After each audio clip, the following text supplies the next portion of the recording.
இன்னைக்கு நாம் சில அடையாளங்களை நாம் பார்க்க போகிறோம். அதோடு கூட சேர்ந்து நாம் எப்படி ஆயத்தப்பட வேண்டும் என்பதை நாம் பார்க்க போகிறோம். வாசிக்கலாம். மத்தேயு எழுதின சுவிசேஷம் 24ஆம் அதிகாரம் 3வது வசனத்தை வாசி.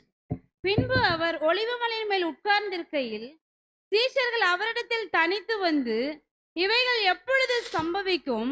உம்முடைய வருகைக்கும் உலகத்தின் முடிவுக்கும் அடையாளம் என்ன? எங்களுக்கு சொல்ல வேண்டும் என்றார்கள். கண்களை மூடுவோமா? நல்ல தகப்பனே, சர்வ வல்லமையுள்ள எங்கள் ஆண்டவரே, அருமையான நாட்களுக்காக உமக்கு ஸ்தோத்திரம். தேவனாகிய கர்த்தர் எங்களுக்கு கொடுத்த இந்த சந்தர்ப்பத்திற்காக உமக்கு நன்றி. அப்பா, 50 ஆண்டு காலம் ஒரு ஊழியத்தை செய்து இன்னும் ஜீவனுள்ள சாட்சிகளாக எங்கள் முன்பாக நின்று கொண்டிருப்பதற்காக உமக்கு ஸ்தோத்திரம்.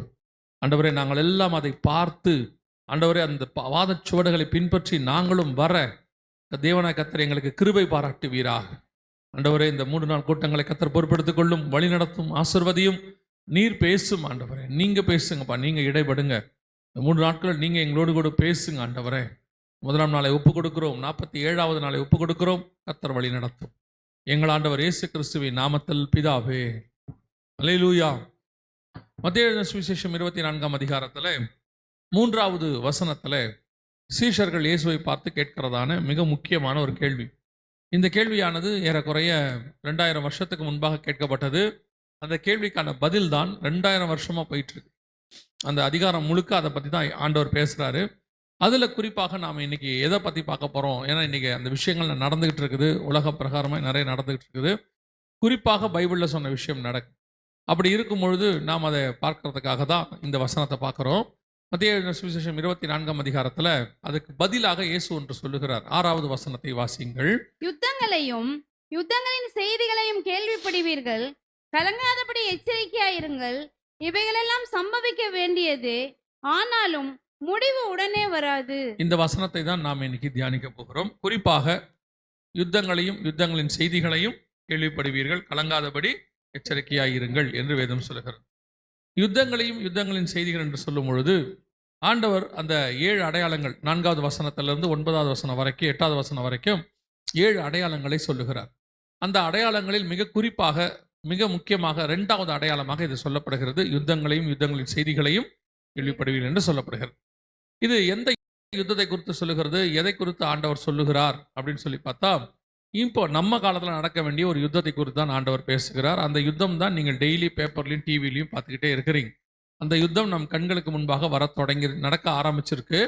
ஸோ அந்த யுத்தத்தை குறித்து தான் நாம் இன்னைக்கு பார்க்க போகிறோம். அதோடு கூட யுத்தங்களையும் அப்படின்னு ஆண்டவர் சொல்றதுனால இன்னும் சில யுத்தங்கள், ஒரு 3 யுத்தங்களை குறித்து தான் நாம் இன்னைக்கு பார்க்க போகிறோம். அது ஏன் பார்க்குறோம், எதுக்கு பார்க்குறோன்றதுக்காக காரணம் இருக்கிறது. அதனால தான் நம்ம இன்னைக்கு பார்க்க போகிறோம். அதை நம்ம புரிஞ்சுக்க போகிறோம்.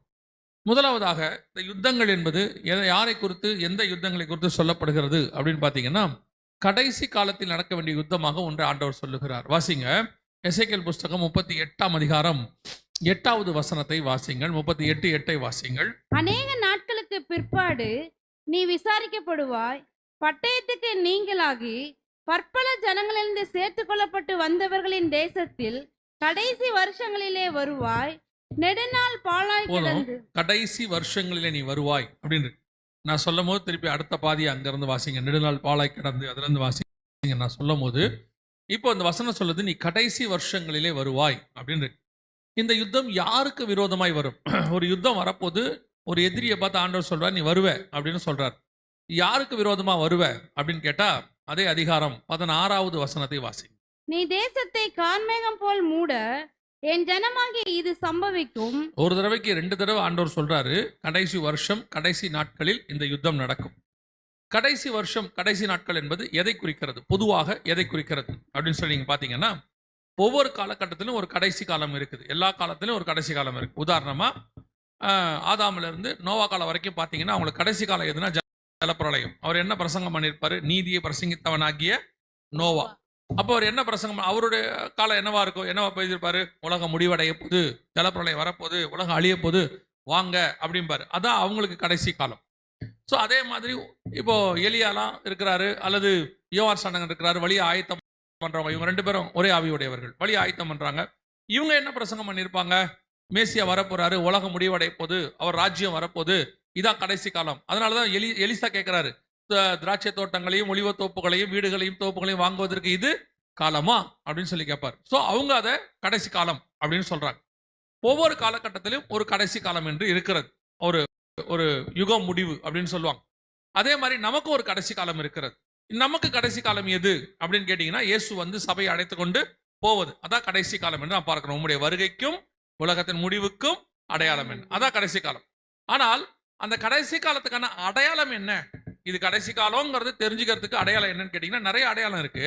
அதுல குறிப்பா நேரடியான அடையாளம் என்ன அப்படின்னு கேட்டீங்கன்னு சொன்னா, வாசிங்க ஓசியாவின் புஸ்தகம் 3ஆம் அதிகாரம் 5வது வசனத்தை வாசிங்க. ஓசியா 3:5 வாசிங்க. பின்பு இஸ்ரவேல் புத்திரர் திரும்பி தங்கள் தேவனாகிய கர்த்தரையும் தங்கள் ராஜாவாகிய தாவீதையும் தேடி கடைசி நாட்களில் கர்த்தரையும் அவருடைய தயவையும் நாடி அந்திக்கையாய் வருவார்கள். இது இஸ்ரவேல் ஜனங்கள் எப்ப திரும்பி தங்கள் சுயதேசத்துக்கு வராங்களோ அதான் என்ன நாட்கள், கடைசி நாட்கள். ஏன்னா அந்த வசனம் சொல்லுது கடைசி நாட்களில் அவர்கள் என்ன செய்வாங்க, திரும்பி வருவாங்க. இப்ப நீங்க பாக்குறீங்க பாத்தீங்களா, இது இஸ்ரவேல் ஜனங்கள் தங்கள் சொந்த ஊருக்கு திரும்பி வருதல். இது 2022-21 காலங்களில் நடந்தது. இவங்க எல்லாரும் பாத்தீங்கன்னா தங்கள் சுயதேசத்துக்கு திரும்பி வராங்க. எப்பத்துல இருந்து திரும்பி வராங்க, 1948 இருந்து வராங்க. இன்னும் குறிப்பா சொல்லணும் 1918 இருந்தே வர ஆரம்பிச்சுட்டாங்க. ஸோ நம் கண்களுக்கு முன்பாக கடைசி நாட்களில் இஸ்ரவேல் புத்திரர் திரும்பி வருவார்கள் அப்படின்னு ஒரு விஷயத்தை நன்றா புரிஞ்சுக்கொள்ளுங்க. இந்த இஸ்ரவேல் அப்படிங்கிறதான ஒரு நாடையோ அல்லது தனிப்பட்ட முறையிலேயோ யூதர்களையோ இது உயர்த்துவதற்காக நான் சொல்லல. அவர்கள் தான் வேதாகமத்தை பொறுத்த வரைக்கும் மிக முக்கியமான அடையாளம். ஏதாவது இந்த யூதர்கள் என்னைக்கு தேசத்தை விட்டு போறாங்களோ அதுல இருந்து திரும்பி அவங்க எப்போ வர்றாங்களோ அதான் கடைசி காலம். கிபி 70 அவங்க தங்கள் தேசத்தை விட்டு போயிட்டாங்க. போனவங்க என்ன ஆனாங்கன்னே தெரியாது. 1850 வருஷம் அவங்க என்ன ஆனாங்கன்னு தெரியாது. அப்படியே போனவங்க தான். யோசிச்சு பாருங்க, ஒரு இனம், ஒரு மொழி, ஒரு மக்கள் 1850 வருஷம் இல்லைன்னா என்ன ஆகும், தொலைஞ்சே போயிடும். இப்போ இந்தியாவிலேயே சில மொழிகள் வந்தபோது அவங்க என்ன சொல்றாங்க, அதுக்கு முன்னாடி இருந்த மொழிகள் எல்லாம் அதை இப்போ வந்த மொழி அதை அழிச்சிருச்சான். எப்போன்னு கேட்டீங்கன்னா ஒரு 400 வருஷத்துக்குள்ளேயே அந்த மொழி என்ன பண்ணிருச்சு, அதுக்கு முன்னாடி இருந்த மொழி எல்லாத்தையும் அழிச்சிருச்சான். இப்போ இந்தியாவிலே பல மொழிகள் காணாம போயிடுச்சு. ஒரு 400 வருஷத்துக்குள்ள அந்த மொழி காணும். ஆனா 1850 வருஷமா ஒரு மொழி இருக்கு, ஒரு இனம் இருக்கு, ஒரு மக்கள் இருக்கிறாங்க. இவ்வளவும் இன்னும் லைவா இருக்கு. அப்போ இதுதான் நமக்கு அடையாளம். தங்கள் சொந்த ஊருக்கு அவங்க திரும்பி வருகிறதை நீங்கள் எப்பொழுது பார்க்கிறீர்களோ அதான் ஆண்டவர் வசனம் சொல்லுது, கடைசி நாட்களில் தங்கள் சுய தேசத்துக்கு அவர்கள் திரும்பி வருவார்கள். சரியா கர்த்தர் சொன்னபடி. இப்ப நீங்க பாக்குறீங்க, இதுல பெரிய ஒரு ஆசீர்வாதம் நமக்கு என்ன அப்படின்னு கேட்டீங்கன்னா, அவங்க கானானுக்கு ஒரு இடத்துல இருந்து வருவாங்க. முதல் தடவை வந்து ஆபிரகாம் வந்தாரு, நம்ம படிக்கிறோம், வாசிக்கிறோம். இஸ்ரவேல் ஜனங்கள் திரும்பி மோசே தலைமையில வந்தாங்க, நம்ம வாசிக்கிறோம். அப்புறம் செருபாபேல் தலைமையில வந்தாங்க, எஸ்ரா, நெகேமியா இதெல்லாம் வராங்க, இதெல்லாம் நம்ம வாசிக்கிறோம் பைபிள்ல. ஆனா நம்ம காலத்திலே அவங்க திரும்பி வராங்க. அதே மாதிரி ஒரு சம்பவம் நடந்திருக்குது. யோசிச்சு பார்த்தீங்கன்னா உலக மக்கள் தொகையில் 3% சொல்றாங்க. ஒரு கணக்குப்படி ஒரு 27 30 கோடி ஜனங்கள் மேல இருப்பாங்க இவங்கன்னு வச்சுக்கோங்களேன். அன்னைக்கு ஒரு 6 லட்சம் புருஷர் திரும்பி வந்தாங்க. அதை நம்ம யாத்ராகமம்னு சொல்றோம், எக்ஸடஸ். இன்னைக்கு பாருங்க, நம்ம கண்ணுக்கு முன்னாடி ஒரு 70 வருஷத்துல ஒரு 3 கோடி பேர் இருக்கிறாங்க. இப்போ 3-4 கோடி பேர் இருக்காங்க. இன்னைக்கு நம்ம கண்ணுக்கு முன்னாடி இருக்கிற 30 கோடி பேர் இருக்காங்க, மன்னிக்கணும். அப்போ சரியா எனக்கு அந்த கணக்கு தெரியல, 3% அப்படின்னு சொல்லுவாங்க. ஒரு 24 கோடி பேர்னு வச்சுக்கோங்களேன். அவங்க ஒரு சரியான விளக்கம், அதாவது கரெக்ட் கணக்கு தெரியல, ஒரு 3% சொல்றாங்க. ஸோ இவ்வளோ பேர் நம்ம கண்ணுக்கு முன்னாடி இருக்கிறாங்க. ஒரு 6 லட்சம் புருஷர் வரும்போதே அவ்வளோ பெருசா நம்ம சொல்றோமே, நம்ம கண்ணுக்கு முன்னாடி இப்படி நடக்குது. நிறைய நேரத்தில் நம்ம அந்த கடைசி காலத்தை பத்தி செய்திலாம் கொடுக்கும்போது ஒரு சிலருக்குலாம் இதேங்க கடைசி காலம் சொல்றீங்க, ஏன் அப்படிலாம் சொல்றீங்கன்னு கேட்குறாங்க. கடைசி காலம் வந்துருச்சு நம்ம கண்ணுக்கு முன்னாடி. உங்களுக்கு ஒரு சந்தேகம் எது வந்தாலும் ஒன்னே ஒன்று மட்டும் நினைச்சுக்கோங்க, இஸ்ரவேல்னு ஒரு தேசம் இருக்கு, யூதர்கள்னு ஒரு இனம் இருக்குன்னா அது கடைசி காலம் தான். அந்த கடைசி காலத்தில் தான் அவன் வருவான், அது வரைக்கும் அவன் வரமாட்டான் இருக்கு. இப்போ நமக்கு ஒரு 40 வருஷமா இருக்கும், இப்போ ஊழியம் 50 வருஷமா நடக்குது. ஒரு 60-70 வருஷம், மிஞ்சி போனால் 80 வருஷத்துல உள்ளவங்க இருப்பாங்க. இவங்களுக்கு இஸ்ரவேல் தேசம் அப்படின்னா சாதாரணமா இருக்கு. ஆனா 1850 வருஷம் அவங்க இல்ல, என்ன ஆனாங்கன்னே தெரியல. இந்த 1850 வருஷம் உலகத்துல ஓடி இருக்கு. நாம அந்த கடைசி 1900 வருஷத்துக்கு மேல வந்திருக்கிறோம். அப்படின்னா பாருங்க, அவங்க திரும்பி உயிரோட வந்து உலர்ந்த எலும்புகள் உயிரடைஞ்சு நிக்கும்னு சொல்லி எசேக்கியேல் 37 வாசிக்கிறோமே, அதே மாதிரி வந்து நின்னுட்டாங்க. ஸோ நமக்கு வேறு அடையாளமே தேவையில்லை, நாம் கடைசி காலத்தில் தான் இருக்கிறோம்.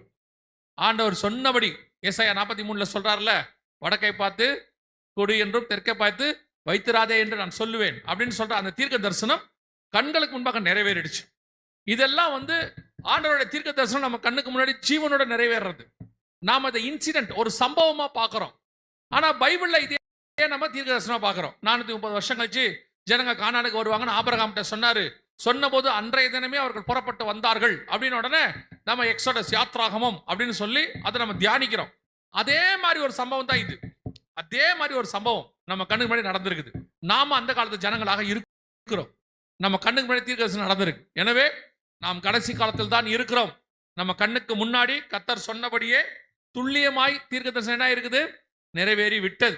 சோ இந்த கடைசி காலத்தில் அவங்க வந்த பிறகு நடக்க வேண்டிய யுத்தம் அதான் ரொம்ப இம்பார்ட்டன்ட். மிக முக்கியமாய் நடக்க வேண்டிய யுத்தங்கள் இருக்கு.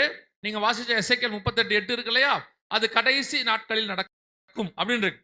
அதுக்கு முன்னாடி அவங்க வரும்போது 2 முக்கியமான யுத்தம் இருக்கு. அதை நீங்க தெரிஞ்சுக்கணும். ஏன் அப்படின்னு கேட்டீங்கன்னா, அந்த 2 யுத்தத்துக்கு காரணம், அந்த 2 யுத்தம் தான் இப்ப நடக்க போற யுத்தத்துக்கு பேஸ், அடிப்படை.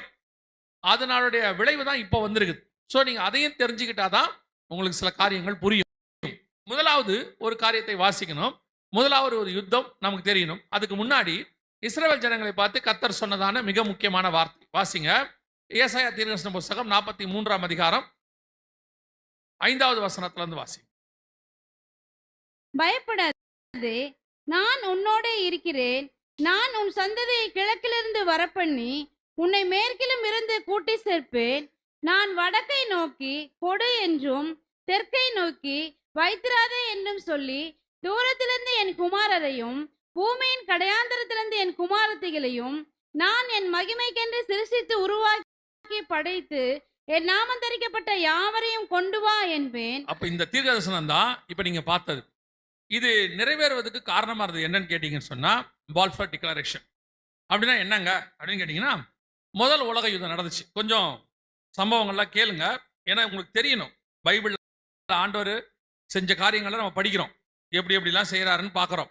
அதே மாதிரி நம்ம காலத்திலையும் செய்கிறாரு. நாம அதை ஆண்டவர் செய்யறதா பார்க்க மாட்டோம். இப்போ வந்து மோசையை போய் ஆடு மேய்க்க வச்சாரு, எகிப்துல கொண்டு போனாரு, 40 வருஷம் ஆடு மேய்ச்சாரு, திருப்பி எகிப்துக்கு கொண்டு வந்தாரு. இந்த காரியம் எல்லாம் சம்பவங்கள் படிக்கிறோம். இது பைபிள்ல இருக்கு. அதே மாதிரி நம்முடைய காலகட்டத்தில் கர்த்தர் கிரியை செய்யறாரு. ஆனா அதை நம்ம சம்பவங்களா பார்க்காம, பைபிள் கர்த்தர் சொன்னதா பார்க்காம, ஏதோ ஒரு இன்சிடென்ட் அப்படின்னு பார்த்து விட்டுறோம். அதுக்கு தான் உங்களுக்கு சொல்றேன். முதல் உலக யுத்தம் நடந்துச்சு. அந்த யுத்தத்துல இங்கிலாந்து வல்லரசு நாடாக இருந்துச்சு. இப்ப அமெரிக்கா மாதிரி அப்ப அவங்க தான். ஆனா ஒரு இடத்துல அவங்க தோக்கிற நிலைமைக்கு வந்தாங்க. இப்ப ஈரான்ட்ட அமெரிக்கா தோக்குற மாதிரி அவங்க தோக்குற இடத்துக்கு வந்துட்டாங்க. அப்படி வரும்போது என்ன ஆச்சுன்னு பாத்தீங்கன்னா, ஒரு யூத விஞ்ஞானி சர் வைஸ்மேன் அப்படின்னு பேரு, அவர் என்ன பண்றாரு, அவங்க ஜெயிக்கிறதுக்கு தேவையான சில வழிமுறைகள் சொல்லி கொடுக்குறாரு. அப்போ அவருடைய ஆலோசனையின் பேர்ல சில காரியங்களை அவங்க கண்டுபிடிச்சு யுத்தத்தில் ஜெயிச்சிடறாங்க. இங்கிலாந்து ஜெயிச்ச உடனே அவரை கௌரவப்படுத்த விரும்புறாங்க. நாங்க உங்களை கனப்படுத்த விரும்புறோம், உங்களுக்கு என்ன வேணும் அப்படின்னு கேட்குறாங்க. அப்போ அவர் சொல்றாரு, நான் அப்போ வந்து அவங்க யுத்தத்தில் ஜெயிச்சு முடிக்கும் போது இந்த பாலஸ்தீனா பகுதி அவங்க கைக்கு வந்துடுது. யார் கைக்கு? இங்கிலாந்து. அது வரைக்கும் துருக்கி கையில தான் இருக்கு. ஸோ இவங்க கைக்கு வந்த உடனே, ஜெயிச்ச உடனே இவர் என்ன கேட்கிறாரு, இந்த நாடு இப்போ உங்ககிட்ட இருக்கு, எங்க நாடு, அதில் நாங்கள் குடியேறதுக்கு எங்களுக்கு அனுமதி கொடுங்க, அது கொடுத்தா எங்களுக்கு போதும். எவ்வளோ பெரிய விஷயம் பாருங்க. அவர் கேட்ட உடனே அப்போ வெளியுறவுத்துறை அமைச்சராக இருந்தவர் இங்கிலாந்துக்கு இவர் தான், பால்ஃபர். ஸோ இவர் தலைமையில் ஒரு குழு அமைச்சு திருப்பி இஸ்ரவேலர்கள் தங்கள் சுய தேசத்துக்கு வரலாம் அப்படின்னு சொல்லி என்ன செய்யறாங்க, ஒரு வரைவு போடுறாங்க, டிக்ளரேஷன் போடுறாங்க. ஆனால் யூதர்கள் எல்லாரும் வந்தாங்களா அப்படின்னு பார்த்தீங்கன்னா பெரும்பான்மையானவர்கள் வரல. ஏன்னா அன்னைக்கு அமெரிக்காலாம் பெரிய நாடு கிடையாது. 1917 அமெரிக்கா 1930க்கு மேலே தான் வல்லரசு. அதுக்கு முன்னாடி ஒன்றும் பெருசு கிடையாது. ஸோ இப்போ இவங்க எல்லாருமே ஐரோப்பாவில் இருக்கிறாங்க. ஐரோப்பாக்குள்ள எல்லா இடத்துலையும் சுற்றி இருக்கிறாங்க. இந்தியா ஐரோப்பாக்குள்ள இருக்கும் போது ஸோ இவங்க வந்து அந்தந்த நாட்டில் நல்ல சந்தோஷமா இருக்கிறதுனால யாருமே திருப்பி இந்த தேசத்துக்கு வரல. ஏன்னா அந்த தேசம் பாலைவனமா இருந்துச்சு, அவங்க வரல. இப்போ கர்த்தருடைய தீர்க்கதரிசனம் நடக்கணும். ஏசாயா 43:5 முதல் 7 வசனம் என்ன செய்யணும், நடக்கணும். ஆனா இவங்க என்ன செய்யல, வரல. அப்ப கர்த்தர் என்ன பண்றாரு, ஆமோஸ் புஸ்தகத்துல சொன்ன ஒரு தீர்க்க தரிசனம் அதுவும் சொல்லி வச்சிருக்கிறார். அதை ஆண்டவர் நிறைவேற்றுறார். ஆமோஸ் புஸ்தகம் 2ஆம் அதிகாரத்தை வாசிங்க. 2ஆம் அதிகாரம் 13வது வசனம் வாசி. இதோ கோதுமை கட்டுகள் நிறை பாரமாக ஏற்றப்பட்ட வண்டியில் இருக்கிறது போல நான் உங்களை நீங்கள் இருக்கிற ஸ்தலத்தில் இருத்துவேன். இது ஆண்டவர் சொல்றாரு. ஒரு கோதுமை மூட்டைகளை எப்படி ஒரு வண்டியில ஏத்துவாங்க. இன்னைக்கு நீங்க லாரியில பார்த்திருப்பீங்க, ஒரு காலத்துல மாட்டு வண்டியில ஏத்துவாங்க. அப்படியே ஒண்ணு மேல வச்சு ஏத்தி நல்லா இருக்க கட்டி எப்படி கொண்டு போவாங்களோ அந்த மாதிரி உங்களை கொண்டு போவேன் அப்படின்னு ஆண்டவர் சொல்றாரு.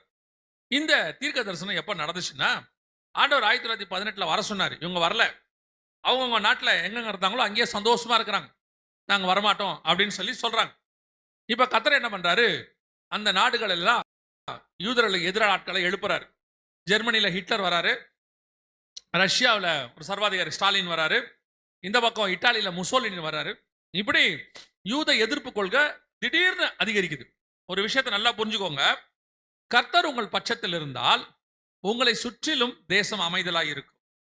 கர்த்தர் எல்லாத்தையும் என்ன பண்ணுவாரு, அமைதலாக்கி வைப்பாரு. எப்ப நீங்க தேவனை விட்டு தூரம் போறீங்களோ அப்ப தேவன் உங்களை திருத்தறதுக்கு எதிரியின் கையில பிடிச்சு கொடுப்பாரு. இது நியாயாதிபதிகள் புஸ்தகம் முழுக்க நீங்க வாசிக்க முடியும். நியாயாதிபதிகள் புஸ்தகம் முழுக்க போய் பாருங்க. அவங்க எப்பெல்லாம் ஆண்டவர்கிட்ட இருப்பாங்களோ கரெக்டா இருக்கும் தேசம். ஆண்டவர்கிட்ட தூரம் போன உடனே கர்த்தர் என்ன பண்ணுவாரு, ஒரு ஆளை வச்சு எச்சரிப்பு கொடுப்பாரு. நீங்க பண்ற தப்பு அப்படிம்பாரு. கேட்டு மனம் திரும்பிட்டா ஓகே, மனம் திரும்பாட்டி என்ன பண்ணுவாரு, மீதியானவர்கள் கையில பெலிஸ்தர் கையில பிடிச்சு கொடுப்பாரு. அவங்க ஒரு 10 வருஷம் 20 வருஷம் அடிப்பாங்க. போட்டு அடிக்கிற அடியில இவங்க என்ன பண்ணுவாங்க, ஆண்டவர் நோக்கி கதறுவாங்க, மனம் திரும்புவாங்க. இப்ப ஆண்டவர் என்ன பண்ணுவாரு, ஒரு ரட்சகனை எழுப்புவார். எப்தா, சிம்சோன், கிதியோன், பாராக் இப்படி எழுப்பு.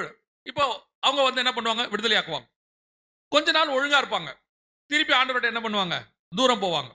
திருப்பி ஆண்டவர் எச்சரிப்பாரு, கேட்க மாட்டாங்க. யார்கிட்டயா பிடிச்சு கொடுப்பாரு, அவன் அடிப்பான், திருப்பி அழுவாங்க. திருப்பி இது வந்து நியாயாதிபதிகள் புஸ்தகத்துல வரிசையா இருக்கும். இன்னார் கையில இத்தனை வருஷம் அடிமையா இருந்தாங்க, இவர் எழுப்பினார், விடுதலையாக்குனாரு, வரிசையா இருக்கு. எதுக்கு சொல்ற, ஆண்டவர் நம்முடைய தகப்பன். நம்ம அப்பா என்னைக்கும் ஒரு நாளும் விளையாட்டுக்கு கூட எதிரிகள் கையில பிடிச்சு கொடுக்க மாட்டார். அவர் சர்வ வல்லமையுள்ள தேவனா இருந்தாலும் நம்முடைய தகப்பனா இருக்கிறார். சில நேரத்தில் நம்ம எப்படி நினைச்சுக்கிறோம்னா, ஆண்டவர் நம்மளை சோதிக்கிறார். ஏன் சோதிப்பார் தெரியுமா, கர்த்தர் சோதிக்கிறார்னா அவன் தன் சுய இச்சையின்படி சிக்குண்டு இழுக்கப்பட்டு சிக்குண்டு சோதிக்கிறான். நம்மளை திருத்தத்துக்கு தான் சோதிப்பாரு ஒழிய சும்மா சோதிக்க மாட்டார் ஆண்டவர்.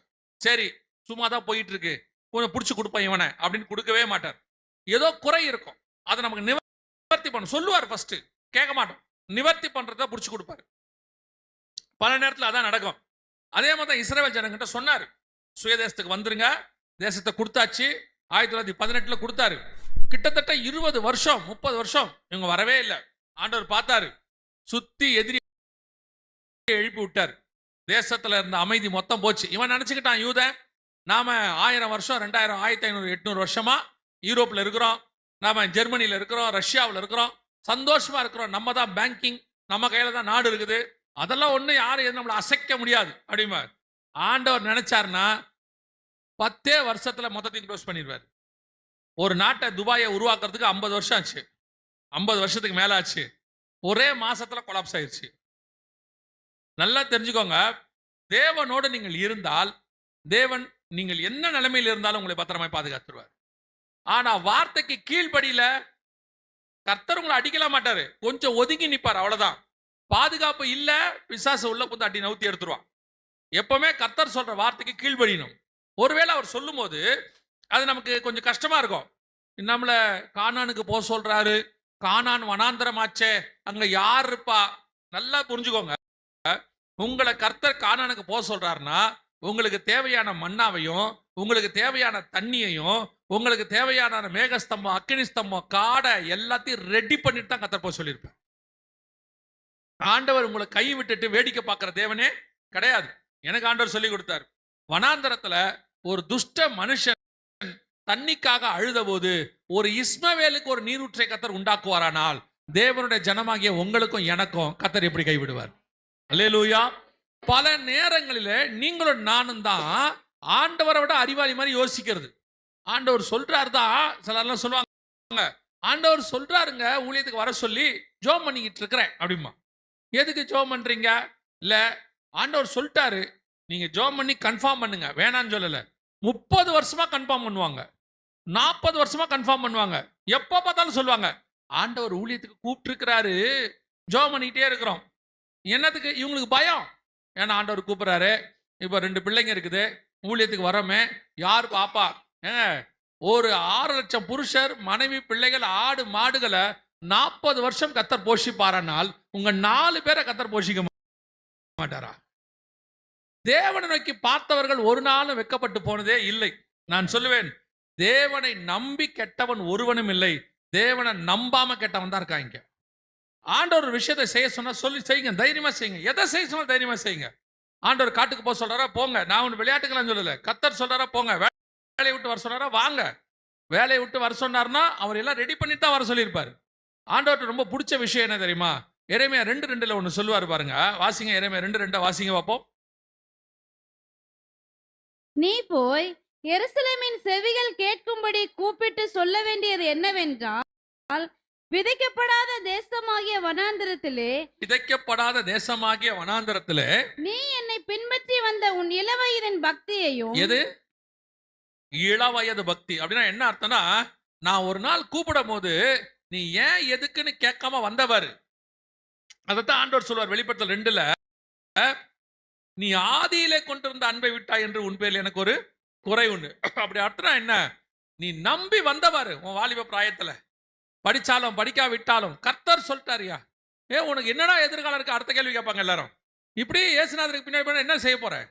நாளைக்கு எவன் உனக்கு பொண்ணு கொடுப்பான், எவன் உனக்கு மாப்பிள்ளை கொடுப்பான், நாளைக்கு சாப்பாட்டுக்கு என்ன பண்ணுவ? இவ்வளோ கேள்வியை தாண்டி இல்ல இயேசுநாதர் சொன்னார் நான் போறேன், நடுத்தர் தான் நிக்க போறேன், பரவாயில்ல நான் போறேன் அப்படின்னு வந்த பார, அதை நான் நினைவு கூறுகிறேன் ஆண்டவர்.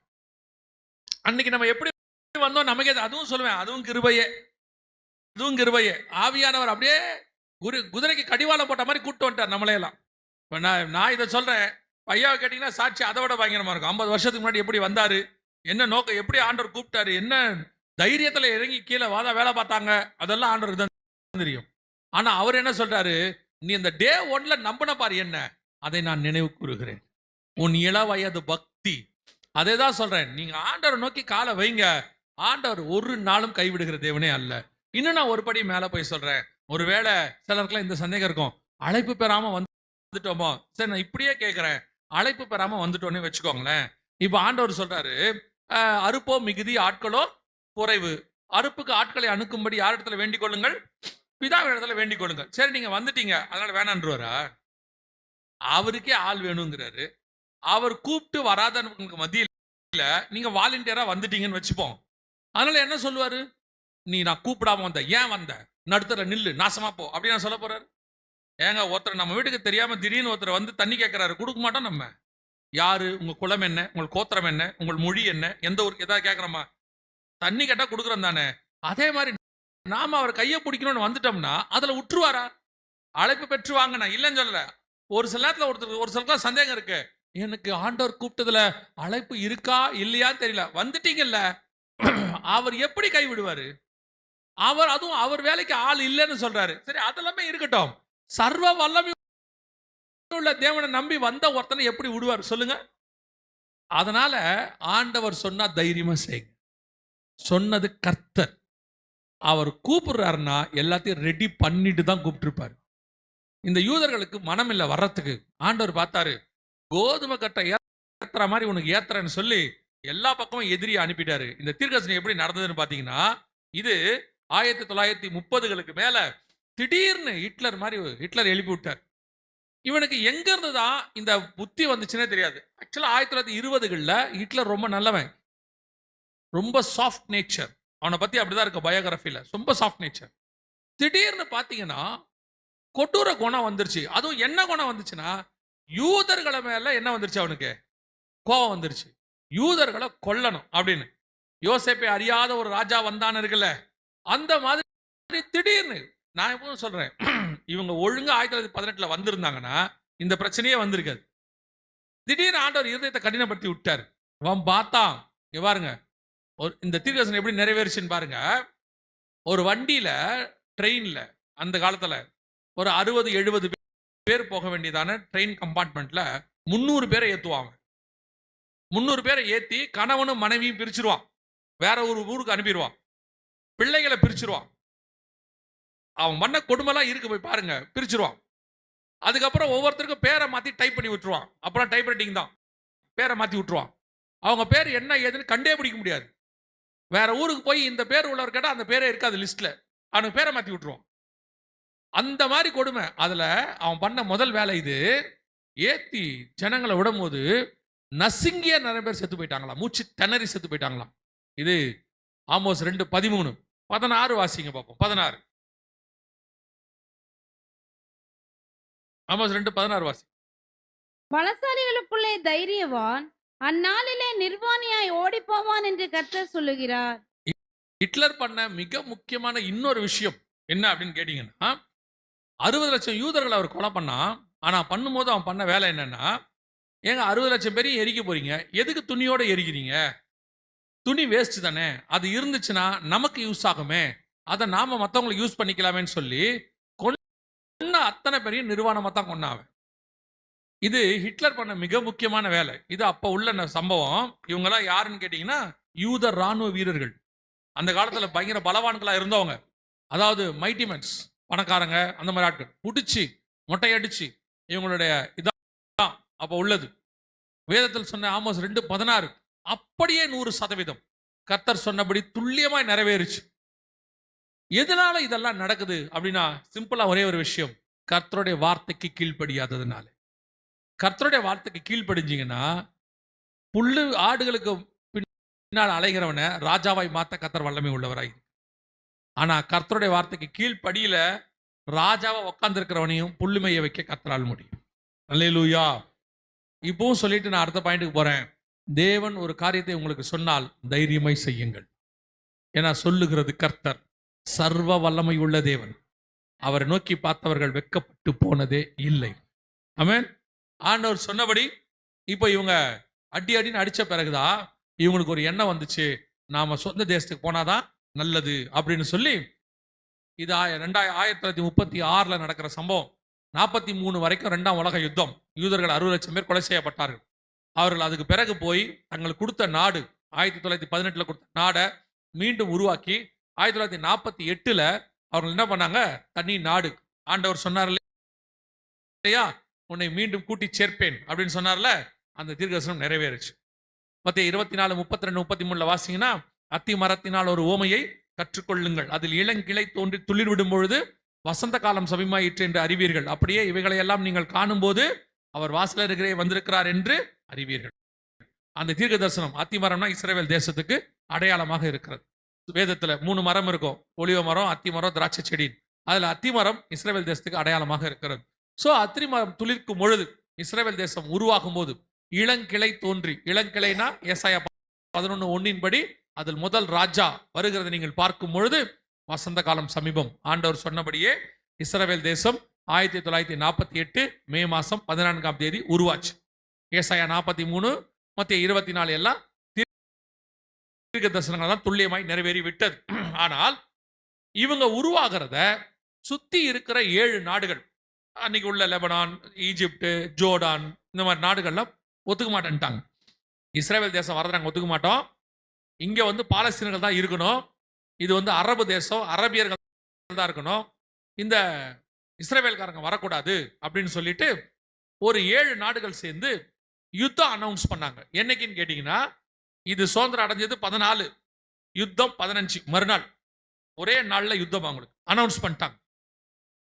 சொன்ன உடனே அந்த இடத்துல ஒரு சின்ன போட்டோல ஒருத்தர் தெரியுறாரு பாத்தீங்களா, தெரியுதா உங்களுக்கு?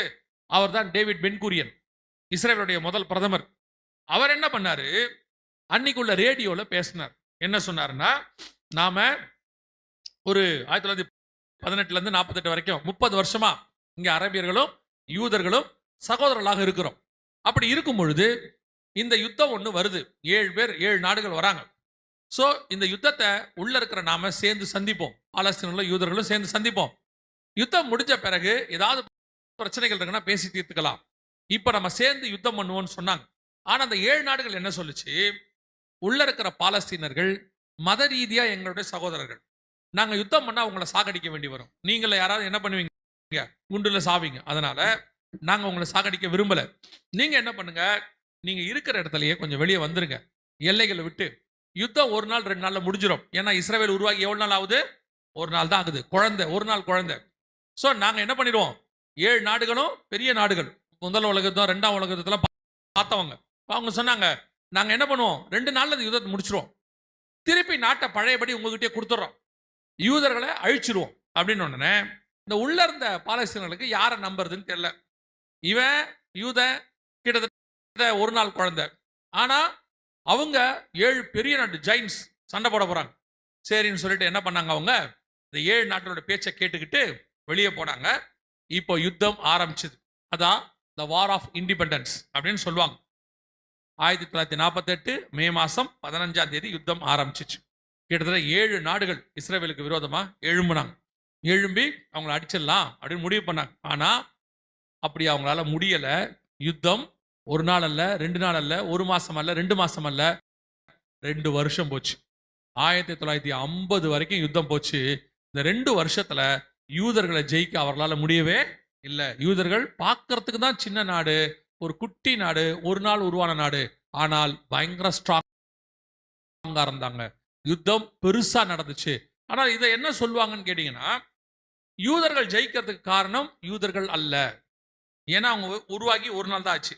அவங்க ஜெயிக்கிறதுக்கு காரணம் அவங்களுடைய கர்த்தர், சேனைகளின் கர்த்தர் அவர்களோடு கூட இருந்தார். அவங்க சின்ன நாடு, தேவன் பெரியவர். அன்னைக்கு கோலியாத்தை எப்படி தாவீது ஜெயிச்சாரோ அதே மாதிரி சின்ன இஸ்ரவேல் தேசம் 7 பெரிய நாடை ஜெயிச்சிச்சு. கடைசியா எல்லாரும் 7 வழியா வந்தவங்க 7 பக்கம் போயிட்டாங்க. இஸ்ரவேல் வென்று விட்டது. ஆனா அந்த யுத்தம் முடியும் போது இஸ்ரேலுடைய பிரதமர் சொன்னாரு, வெளியே போன ஒரு பாலஸ்தீனையும் உள்ள விடாதீங்க, அவங்களாம் ஆபத்துல நம்மளை விட்டு என்ன செஞ்சிட்டாங்க, போயிட்டாங்க, அதனால உள்ள விடாதீங்கன்னு சொல்லி எல்லா எல்லைகளையும் மூடிட்டார். உள்ள போனவங்க வெளியே போனவங்க யாரும் உள்ள வரக்கூடாதுன்னு. இப்படி வெளியே நின்னாங்க பாத்தீங்களா, அவர்களுக்கு பேர் தான் பாலஸ்தீன அகதிகள். அன்னையிலிருந்து ஒரு 70 வருஷமா அவங்க என்னவா இருக்கிறாங்க, இஸ்ரேலுக்கு வெளியே அகதிகளாக இருக்கிறாங்க. இந்த வர சொன்னாங்க இல்லையா நாடுகள், இவங்களும் என்ன பண்ணிட்டாங்கன்னா, அவங்களுக்குன்னு தனியா எதுவும் செய்யாம இஸ்ரேலுக்கு தொல்லை கொடுக்கறதுக்காக நீங்க இப்படியே இருந்தாதான் சண்டை போட்டு நாட்டை வாங்க முடியும் அப்படின்னு சொல்லி அவங்களுக்கு விரோதமா அவங்கள கிளர்ச்சி பண்ண வச்சுட்டாங்க. ஸோ 70-75 வருஷமா இஸ்ரேல் பாலஸ்தீன பிரச்சனை அப்படின்னு ஒன்று போகுது இல்ல, நீங்க பேப்பர்ல கேட்பீங்க இந்த இஸ்ரேல் பாலஸ்தீன பிரச்சனைன்னு. அதுக்கு இதான் காரணம். கிட்டத்தட்ட 70 வருஷமா நடக்குது. சில நேரங்கள்ல நீங்க டிவி பார்க்கும்போது, பேப்பர் படிக்கும் போது உங்களுக்கு இந்த ஹிஸ்டரி எல்லாம் தெரியாததுனால நீங்க என்ன நினைப்பீங்க தெரியுமா, ஏங்க இந்த இஸ்ரேல் பாலஸ்தீனத்தை போட்டு இந்த அடி அடிக்குது அப்படின்லாம் கேட்பீங்கல்ல. உங்களுக்கே தோணும் தானே. இது இன்னைக்கு நேற்று சம்பவம் அல்ல, ஏறக்குறைய 78 வருஷ சம்பவம். 1948 இருந்து நடக்குது. அன்னைக்கு உள்ளதுல இருந்து பார்க்கணும். அதனால தான் நான் எப்போ சொல்லுவேன், நாம இன்னைக்கு வச்சு டிசைட் பண்ணுவோம். நமக்கு தெரியாத சரித்திரம் ஒண்ணு இருக்கு, இன்னும் ஒண்ணு இருக்கு, ஆண்டவருக்கு தெரிஞ்ச சரித்திரம் ஒண்ணு இருக்கு. அது கிட்டத்தட்ட 4000 வருஷம் சரித்திரம் இருக்கும், ஆபிரகாம் காலத்துல இருந்து இருக்கும். நமக்கு அதெல்லாம் தெரியாது. நாம இன்னைக்கு உட்காந்துக்கிட்டு ஏன் இன்னைக்கு நடக்குது, ஏன் நடக்குதுன்னா இதுக்கு பின்னாடி இருக்கிற பின்புலம் 70-80 வருஷத்துக்கு வரைய காரியங்கள்லாம் என்ன செய்து நடந்துட்டே இருக்கு. சோ முதல் யுத்தம் 1948 மே மாசம் 14ஆம் தேதி 15ஆம் தேதி ஆரம்பிச்சு 2 வருஷம் போய் யுத்தம் நடந்தது. முதல் யுத்தத்தை நம்ம பார்க்கணும். இப்போ 2வது மிக முக்கியமான யுத்தத்தை நாம் பார்க்க போறோம். வாசிங்க, ஒரு வசனத்தை நீங்க வாசிங்க. மீகாவின் புஸ்தகம் 3ஆம் அதிகாரம் 12வது வசனம் வாசி. ஆகையால் உங்கள் நிமித்தம் சீயோன் வயல்வெளியை போல் உளப்பட்டு எருசலேம் மண்மேடுகளாய்ப்போம், ஆலயத்தின் பர்வதம் காட்டு மேடுகளாய்ப்போம். இந்த வசனம் எரேமியா 26:18 இருக்கு, மீகா 3:12 இருக்கு. இது என்ன விஷயம் அப்படின்னு சொல்லி கேட்டீங்கன்னு சொன்னா, மிக முக்கியமாக எருசலேமை பத்தினதான விஷயம். நாடு இவங்க கைக்கு வந்துருச்சு, கர்த்தர் சொன்னபடி கூட்டி சேர்த்துட்டார். ஆனால் இவங்க கைக்கு எருசலேம் வரல. ஏன் எருசலேம் வரல அப்படின்னு கேட்டீங்கன்னா, அதுக்கு உலக பிரகாரமான காரணம் ஐநா சபை சொல்லிடுச்சு, எருசலேம் 3 முக்கியமான மதங்களுக்கு மைய இடம், நாங்க என்ன செய்ய மாட்டோம், உங்க கைக்கு தரவே மாட்டோம், நீங்க 3 பேர் என்ன பண்ணுவீங்க, அடிச்சுப்பீங்க அப்படின்ட்டு. ஆனா என்னை பொறுத்த வரைக்கும் ஐநா சபைகள்லாம் கணக்கு இல்லை. கர்த்தர் என்னைக்கு தராரோ அது அன்னைக்கு தான் கைக்கு வரும். கர்த்தர் கொடுக்கணும்னு முடிவு பண்ணிட்டாருன்னா அதை தடுக்க யாராலையும் முடியாது. கர்த்தர் கொடுக்க வேணாம்னு முடிவு பண்ணிட்டாருன்னா அதை யாராலையும் கொடுக்க முடியாது. அவ்வளவுதான். அப்ப என்ன ஆச்சு அப்படின்னு கேட்டீங்கன்னா, எருசலேம் இவங்க கைக்கு ஏன் வரல அப்படின்னு கேட்டா, ஆண்டவர் சொல்றாரு எருசலேம் மண்மேடுகளாகி போகும். இது 1950வது வருஷத்துக்கு முன்னாடி வரைக்கும் இருக்கிற எருசலேமுடைய நிலைமை. முழுவதும் மண்மேடு, ஒரு மரம் கூட கிடையாதாமா, முழுவதுமாக அப்படி ஆயிடுச்சு. என்ன காரணம் அப்படின்னா, அப்புறம் வீட்டில் போய் படிங்க. எரேமியா 26லலாம் போய் படிங்க. ஆண்டவர் சொல்லுவாரு, தேவனுக்கு விரோதமாக இவர்கள் செய்த காரியம். யாரு? இஸ்ரவேலர்கள். ஆண்டவருக்கு விரோதமா அவங்க பண்ண காரியங்கள்ல ஆண்டவர் சொல்லி சொல்லி பார்த்தாரு. எரேமியா போய் சொன்னா, எரேமியாவை பிடிச்சி காவல் வீட்டில் போட்டான். யார் சொன்னாலும் போட்டு அடிப்பான். உடனே ஆண்டவர் சொல்லி சொல்லி பார்த்தாரு. கடைசியா சொன்னாரு, எருசலேம் மண்மேடுகளாகி போகும். சொன்னபடியே எருசலேம் மண்மேடு ஆயிடுச்சு. ஆண்டவர் கைவிட்டார். அதாவது சாலமோன் காலத்துல எருசலேமுடைய அழகை பார்க்கறதுக்கு யார் வந்தாங்களா? ராஜஸ்திரி வந்தாங்களாம், ஷேபாதாஸ் ராஜஸ்திரி. ஆனா அவ்வளோ அழகான பட்டணம் கர்த்தருக்கு விரோதமா போய் கர்த்தர் கைவிட்டார்னா அதே பட்டணம் என்னவாய் மாறும்?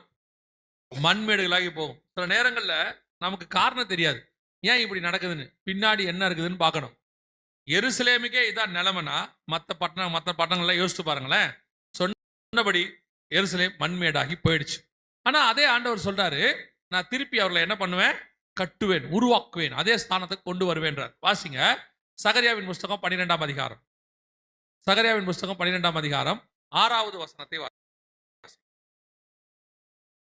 அந்நாளிலே யூதாவின் தலைவரை விறகுக்குள்ளே எரிகிற அக்கினி அடுப்புக்கும் வைக்கோல் கட்டிலுக்கும் உள்ள எரிகிற தீவெட்டிக்கும் ஒப்பாக்குவேன்.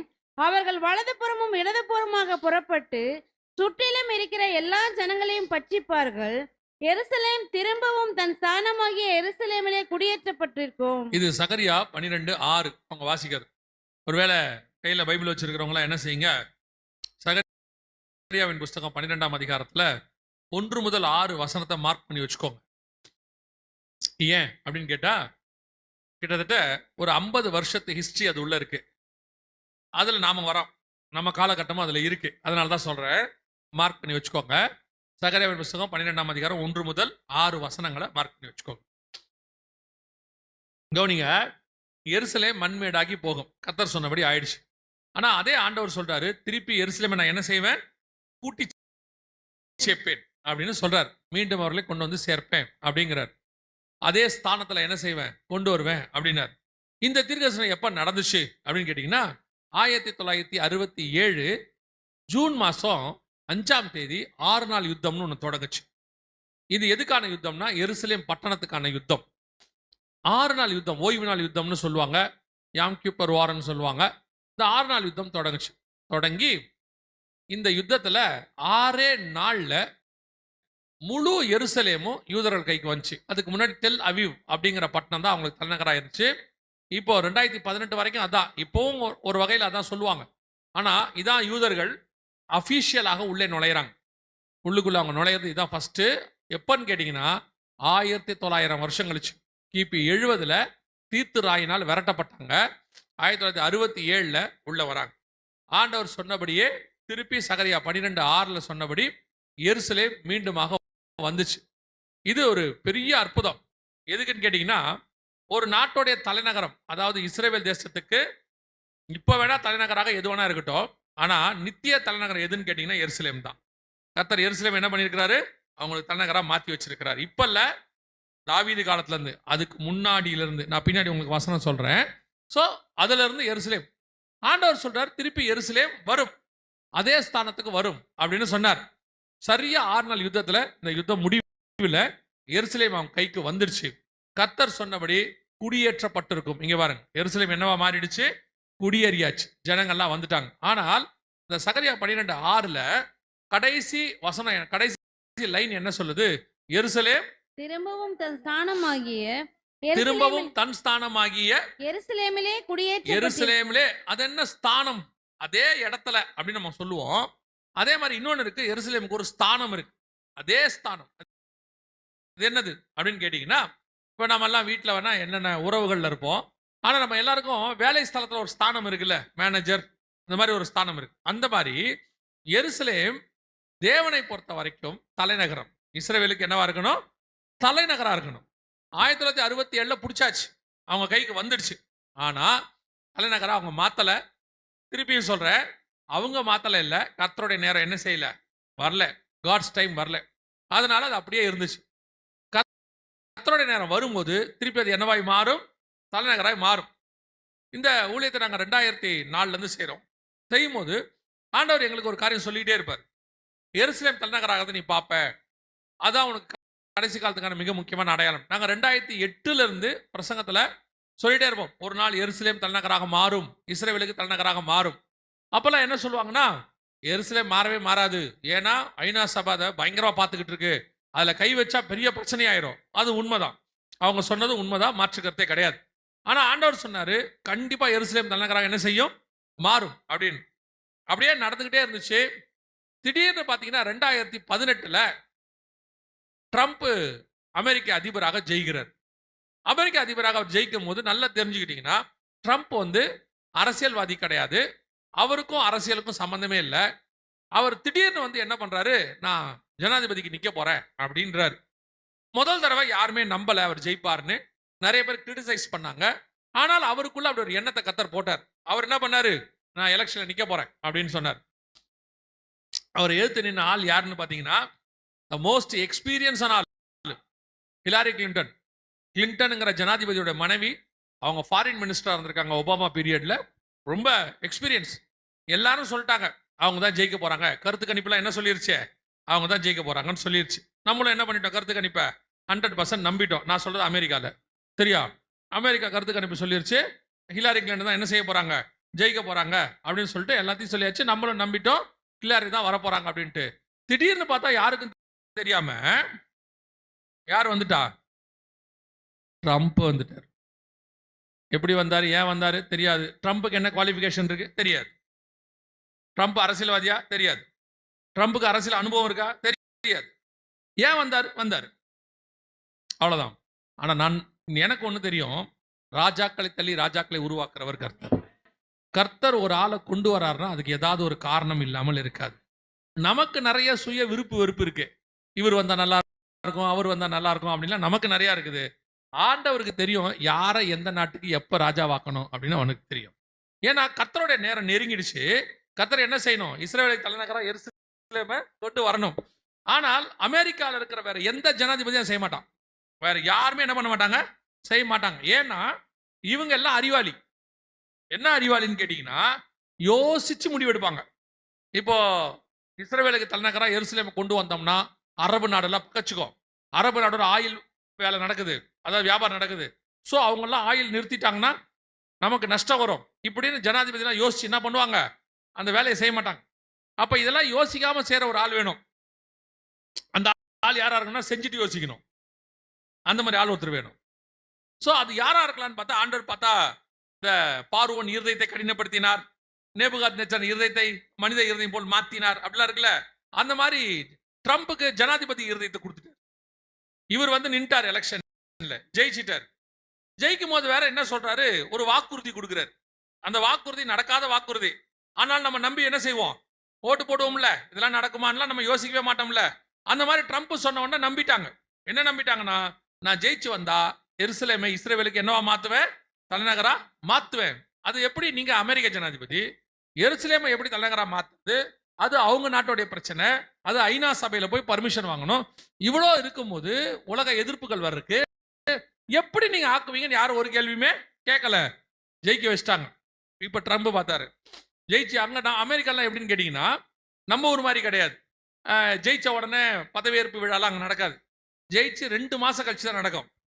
2017 நவம்பர் மாசம் ஜெயிச்சிட்டாரு.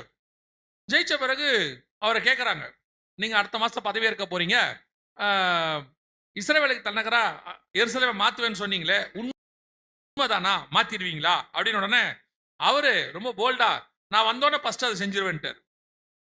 இப்பதான் சகரியா 12:3 நிறைவேறுது. எதுக்கு இது உங்களுக்கு சொன்னேன்னா, சகரியா 12:3 வாசிங்க.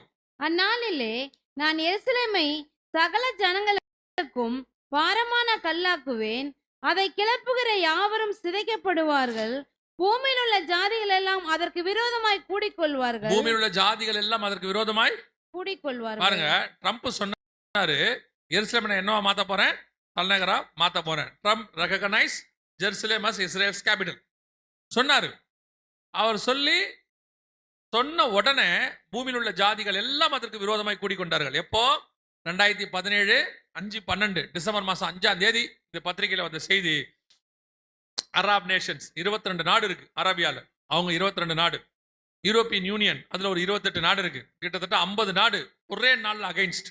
நாங்கள் ஒத்துக்க மாட்டோம். ட்ரம்ப்க்கு அகைன்ஸ்ட் வான் Trump against recognizing Jerusalem as Israel capital, ஒத்துக்க மாட்டோம் அப்படின்ட்டாங்க. இப்போ ட்ரம்ப் சொல்லிட்டாரு, அதெல்லாம் நீங்க சொன்னாலும் கேட்க மாட்டேன், நான் வந்தோன்னு என்ன பண்ணிடுவேன், தலைநகரா மாத்திடுவேன் அப்படின்னு. உடனே இவங்க எல்லாம் என்ன பண்ணாங்க, ஜனவரி மாதம் 20ஆம் தேதி ட்ரம்ப் பதவி இருக்கணும். 15ஆம் தேதி போய் ஐநா சபையில் என்ன பண்ணிட்டாங்க, தலைநகராக மாற்றக்கூடாதுன்னு சொல்லி ஒரு தீர்மானம் போட்டாங்க. தீர்மானத்தை போட்டு என்ன பண்ணாங்க, எருசலேம் தலைநகரா மாறாது அப்படின்ட்டாங்க. ஏன் அப்படின்னு கேட்டிங்கன்னா, ஐநா சபையில் மொத்தம் தேவை கிட்டத்தட்ட அவங்க 500 மேல 200 நாடுகள் இருக்கு, 185 நாடுகளுக்கு மேல இருக்குது. அதுல நீங்க நல்லா கவனிச்சு பாத்தீங்கன்னா 128 நாடு இந்த தீர்மானம் எருசலேம் தீர்மானம் ஆகக்கூடாதுன்னு சொல்லி ஆதரவா போட்டாங்க. தலைநகரம் மாறவே கூடாது அப்படின்னு போட்டாங்க. எதிர்ப்பு பாத்தீங்கன்னா ஒரு 9 நாடு தான். இவங்க தான் யாரு, இஸ்ரேலு, இவங்கெல்லாம் தான் என்ன பண்ணாங்க, இல்லைங்க அந்த நாடு தலைநகரா இருக்கட்டும் அப்படின்னாங்க. இருக்கு பாருங்க, 128க்கு 9. ஸோ உலகத்தில் உள்ள 128 நாடு இஸ்ரேலுக்கு எதிராக ஓட்டு போட்டுருச்சு. சகரியா 12:3 என்னவாயிருச்சு, 100% நிறைவேறிடுச்சு. ஆனா 6வது வசனம் சொல்லுது, எருசலேம் திரும்பவும் தன் ஸ்தானமாக எருசலேமிலே குடியேற்றப்பட்டிருக்கும். இது எப்படி சாத்தியம்? ஐநா சபையில 128 நாடு சொல்லிடுச்சு நாங்க ஒத்துக்க மாட்டோம் அப்படின்னு. ஆனா ஆண்டவர் சொல்றாரு, நான் அதை திரும்பவும் அதே ஸ்தானத்துக்கு கொண்டு வருவேன் அப்படிங்கிறார். எப்படி நடந்துச்சு அப்படின்னு பாத்தீங்கன்னா, இது நடந்தது ஜனவரி 15. தீர்மானம் போட்டாச்சு, எருசலேம் தலைநகரா மாறாது அப்படின்னு சொல்லிட்டார். ஆனா ஜனவரி 20 ட்ரம்ப் பதவி ஏத்தாரு. ஏத்த உடனே அவர் ஒன்று சொன்னார். பதவியேற்ற உடனே ஒரு 5 ஜனாதிபதிகளுக்கு மட்டும் ஒரு பவர் உண்டு. America, Russia, China, France, England 5 பேருக்கு ஒரு பவர் உண்டு. அது என்ன பவர் அப்படின்னு கேட்டீங்கன்னா, வீட்டோ பவர்னு சொல்லுவாங்க. இந்த 5 பேர்ல யாராவது ஒருத்தர் ஒரு தீர்மானத்தை முடியாதுன்னா முடியாது தான், அந்த தீர்மானத்தை முடியாதுன்னா முடியாது தான். இந்த 5 பேருக்கு மட்டும் ஐநா சபையில் அப்படி ஒரு பதவி கொடுத்து பவர் கொடுத்து வச்சிருக்கிறாங்க. இப்போ அந்த பவர் இப்போ யார்கிட்ட இருக்குது, ட்ரம்ப் கிட்ட இருக்கு. ட்ரம்ப் அது பொதுவாக அவங்க என்ன பண்ணுவாங்கன்னா, தங்கள் நாட்டுக்கு யாராவது எதிராக ஒரு தீர்மானம் வந்து அதை பயன்படுத்துவாங்க. யூஸ்வலா என்ன பண்ண மாட்டாங்க, பயன்படுத்த மாட்டாங்க. திடீர்னு பார்த்தா ட்ரம்ப் சொல்லிட்டாரு, வீட்டோ பவர் நான் பயன்படுத்த போறேன், இஸ்ரேலுக்கு ஆதரவா என்ன பண்ண போறேன், பயன்படுத்த போறேன். 128 நாடு சொன்னது செல்லாது, இஸ்ரேலுக்கு தலைநகரம் எருசலேம் தான் என்று சொல்லி 2018 அனௌன்ஸ் பண்ணப்பட்டது. சரியாக இஸ்ரேல் உருவாகி 70வது வருஷம், அல்லேலூயா, எருசலேம் அவங்க கைக்கு வந்து 50வது வருஷம். 50வது வருஷத்துல கர்த்தர் தலைநகராக மாத்தினார். 50 வருஷங்கிறது பைபிள்ல ஜூபிலி இயர், யூபிலி வருஷம் சொல்லுவாங்க. இது உங்களுடையதான ஜூபிலி இயர் இல்ல, 50வது வருஷம் தானே. உங்களையும் கர்த்தர் 50வது வருஷத்துல என்ன செய்வார், எருசலேமை ஆசீர்வதித்த தேவன் உங்களையும் ஆசீர்வாத. வேதம் சொல்லுதுல்ல, ஜீவனுள்ள நாளெல்லாம் எருசலேமின் வாழ்வை காண்பாய் அப்படின்னார்ல. அந்த மாதிரி கர்த்தர் எருசலேமை சுற்றிலும் பர்வதங்கள் இருக்குமா போல இது முதல் கொண்டு உன் தேவனாய் கர்த்தர் உன்னை சுற்றிலும் இருப்பார்னு சொல்லப்பட்டபடி 50வது வருஷத்துல எருசலேமை ஆசீர்வதித்த ஆண்டவர் உங்களையும் ஆசீர்வதிக்க வல்லமை உள்ளவராக இருக்கிறார். அல்லேலூயா. சகரியா 12:6 முழு உலகமும் ஏத்து நின்னுச்சு. கர்த்தர் சொன்னபடியே ஒரே ஒரு மனுஷனை கொண்டு, நம்ம வேதத்துல பாக்குறோம்ல, கிதியோன்ட்ட சொல்லுவார்ல, எதிரிகள் கடற்கரை மணலை போல மணலத்தனையா இருந்தார்கள்னு இருக்கும். ஆனா கிதியோன்ட்ட கேட்கும்போது 300 பேர் தான் இருப்பாங்க. ஆண்டவர் அதையே தாஸ்தியும் பாரு, சரி இப்போ போவோம் பாரு. ஆண்டவருக்கு எப்பவுமே என்ன பிடிக்கும்னு கேட்டீங்கன்னா, எதிரி பெரிய ஆளா இருக்கணும், சின்ன பையனை வச்சு அவனை ஜெயிக்கணும், அப்பதான் அவர் நாம மகிமைப்படும். அல்லேலூயா. இப்பவும் அதே தான் ஆண்டவர் செஞ்சார். 120 நாட்டுக்கு எதிராக ஒரு நாடு அமெரிக்கா, ஒரு தீர்மானம். அவர்கள் சொன்னார்கள், நாங்கள் சொன்னதே இஸ்ரவேலுக்கு தலைநகரம் எருசலேம் தான், அந்த தேவன் தான் உங்களோடும் என்னோடும் இருக்கிறார். அல்லேலூயா. உங்களுக்கு சொன்ன வார்த்தைகளில் ஒன்று கூட தவறி போகாது. கர்த்தர் சொன்னா அதை செய்வார். எதிர்த்து நிக்கிறவன் யாரு, என்ன, ஏது, எதையுமே கவலைப்படாதீங்க. எதை பத்தியுமே கவலைப்படாதீங்க. சொன்னது கர்த்தர். எதிர்த்து நிக்கிறவன், உலகத்தில் இருக்கிறவனில் முன்னில் இருக்கிறவர், எதிர்த்து நிக்கிற யார் வேணா இருக்கட்டும், ஆனா கர்த்தருடைய வார்த்தை இருக்குல்ல, அது எல்லாத்த விட பெருசு. வானபூமி ஒழிந்து போனாலும் கர்த்தருடைய வார்த்தை ஒரு நாளும் ஒழிந்து போகாது. அது எல்லாத்த விட பெருசு. அவர் சொன்னபடி அப்படியே செய்வார். சில நேரத்தில் சூழ்நிலைகள் உங்களுக்கு அப்படிதான் தெரியும். நான் எப்பவுமே யோசிச்சு பார்ப்பேன். யோசேப்புக்கு ஆண்டவர் ஒரு வார்த்தை சொல்லிட்டாரு. என்ன சொல்லிட்டாருன்னா, உன்னுடைய சகோதரர்கள் உன்னை என்ன செய்வாங்க, பணிந்து கொள்வார்கள்.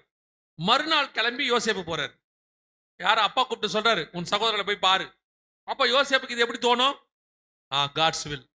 கர்த்தர் வாசலை திறக்கிறாரு. அப்பா வந்து அண்ணன்களை போய் பார்க்க சொல்றாரு.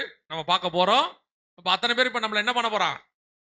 வணங்க போறான் அப்படின்ட்டு சந்தோஷமா போனா, எவன் வணங்குவான்னு ஆண்டவர் சொன்னாரோ அவன் தான் தூக்கி போட்டு மிதிக்கிறான்.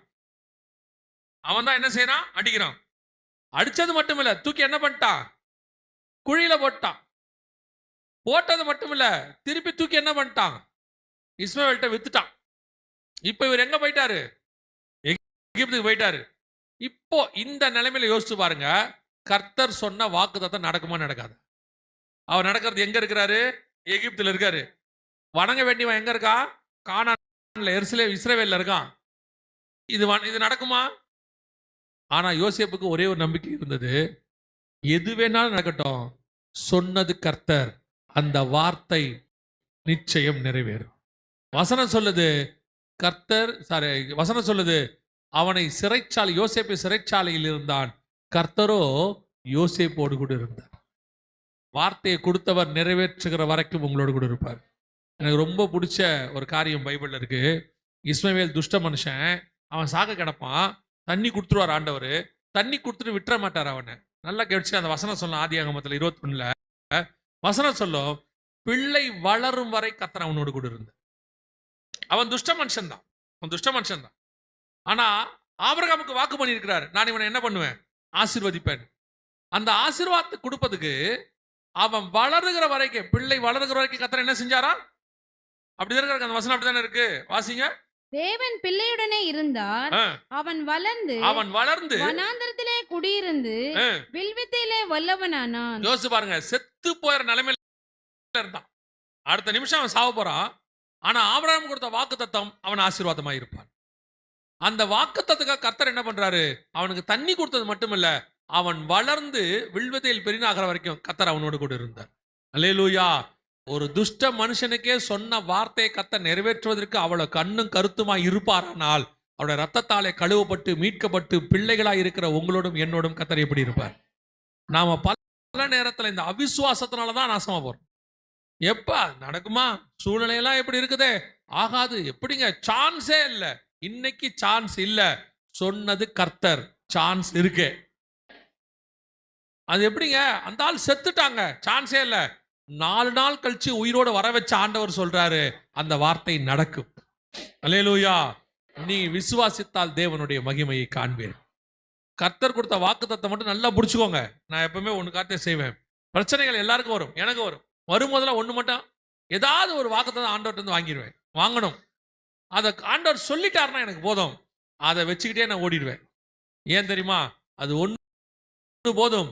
வானம் பூமி ஒழிந்து போனாலும் கர்த்தருடைய வார்த்தை ஒரு நாளும் ஒழியாது. நமக்கு வாக்கு பண்ணினவர் உண்மை உள்ளவர். அதை நிறைவேற்றுகிற வரைக்கும் அவர் உறங்குவதும் இல்லை, தூங்குவதும் இல்லை. அல்லேலூயா. ஒரு 1900 வருஷம் கழிச்சு சகரியாவுக்கு சொன்ன தீர்க்க தரிசனத்தை நம்ம கண்ணுக்கு முன்னாடி 2018 100% கர்த்தர் நிறைவேற்றுவதற்கு வல்லமை உள்ளவராக இருந்தார். அது ஏன் நிறைவேற்றுவார்னா நமக்கு நிறைவேற்றுவாரா மாட்டாரா? அல்லேலூயா. இனி அவிசுவாசப்படாதீங்க. அப்ப எனக்கு வாக்குத்தத்தம் என்னங்க? கலாத்தியர் வசனம் தெளிவா சொல்லுது, எல்லா வாக்குத்தத்தங்களும், ஆபிரகாமின் எல்லா வாக்குத்தத்தங்களும் கிறிஸ்து இயேசுவுக்குள்ளாக நமக்கு நிறைவேறுகிறது. அல்லேலூயா. அதனால நீங்கள் கர்த்தர் சொல்ற வாக்குத்தத்தங்களை தைரியமா புடிங்க. அதை நிறைவேற்ற கர்த்தர் வல்லமை உள்ளவராய் இருக்கிறார். சொன்ன மாதிரியே கர்த்தர் எருசலேமை கொண்டு வந்து என்ன பண்ணிட்டாரு? நிறுத்திட்டாரு. ஆண்டவர் சொன்ன வாக்குத்தத்தம் நிறைவேறிடுச்சு. இப்போ நாம அடுத்து நடக்க போற மிக முக்கியமான விஷயங்களை நாம் பார்க்க போகிறோம். சில விஷயம் என்ன செய்ய போறோம்? பார்க்க போறோம். இதுல மிக முக்கியமாக 3வது யுத்தம், லாஸ்ட், அதை நம்ம பார்க்க போறோம். அந்த வசனத்தை வாசிங்க திருப்பி. எசேக்கியேல் 38:8 கடைசி நாட்களில் நீ வருவாய்னு இருக்குது இல்லையா? என் ஜனமாக இஸ்ரவேலுக்கு விரோதமாக கடைசி நாட்கள் நீ வருவாய் அப்படின்னு இருக்கு இல்லையா?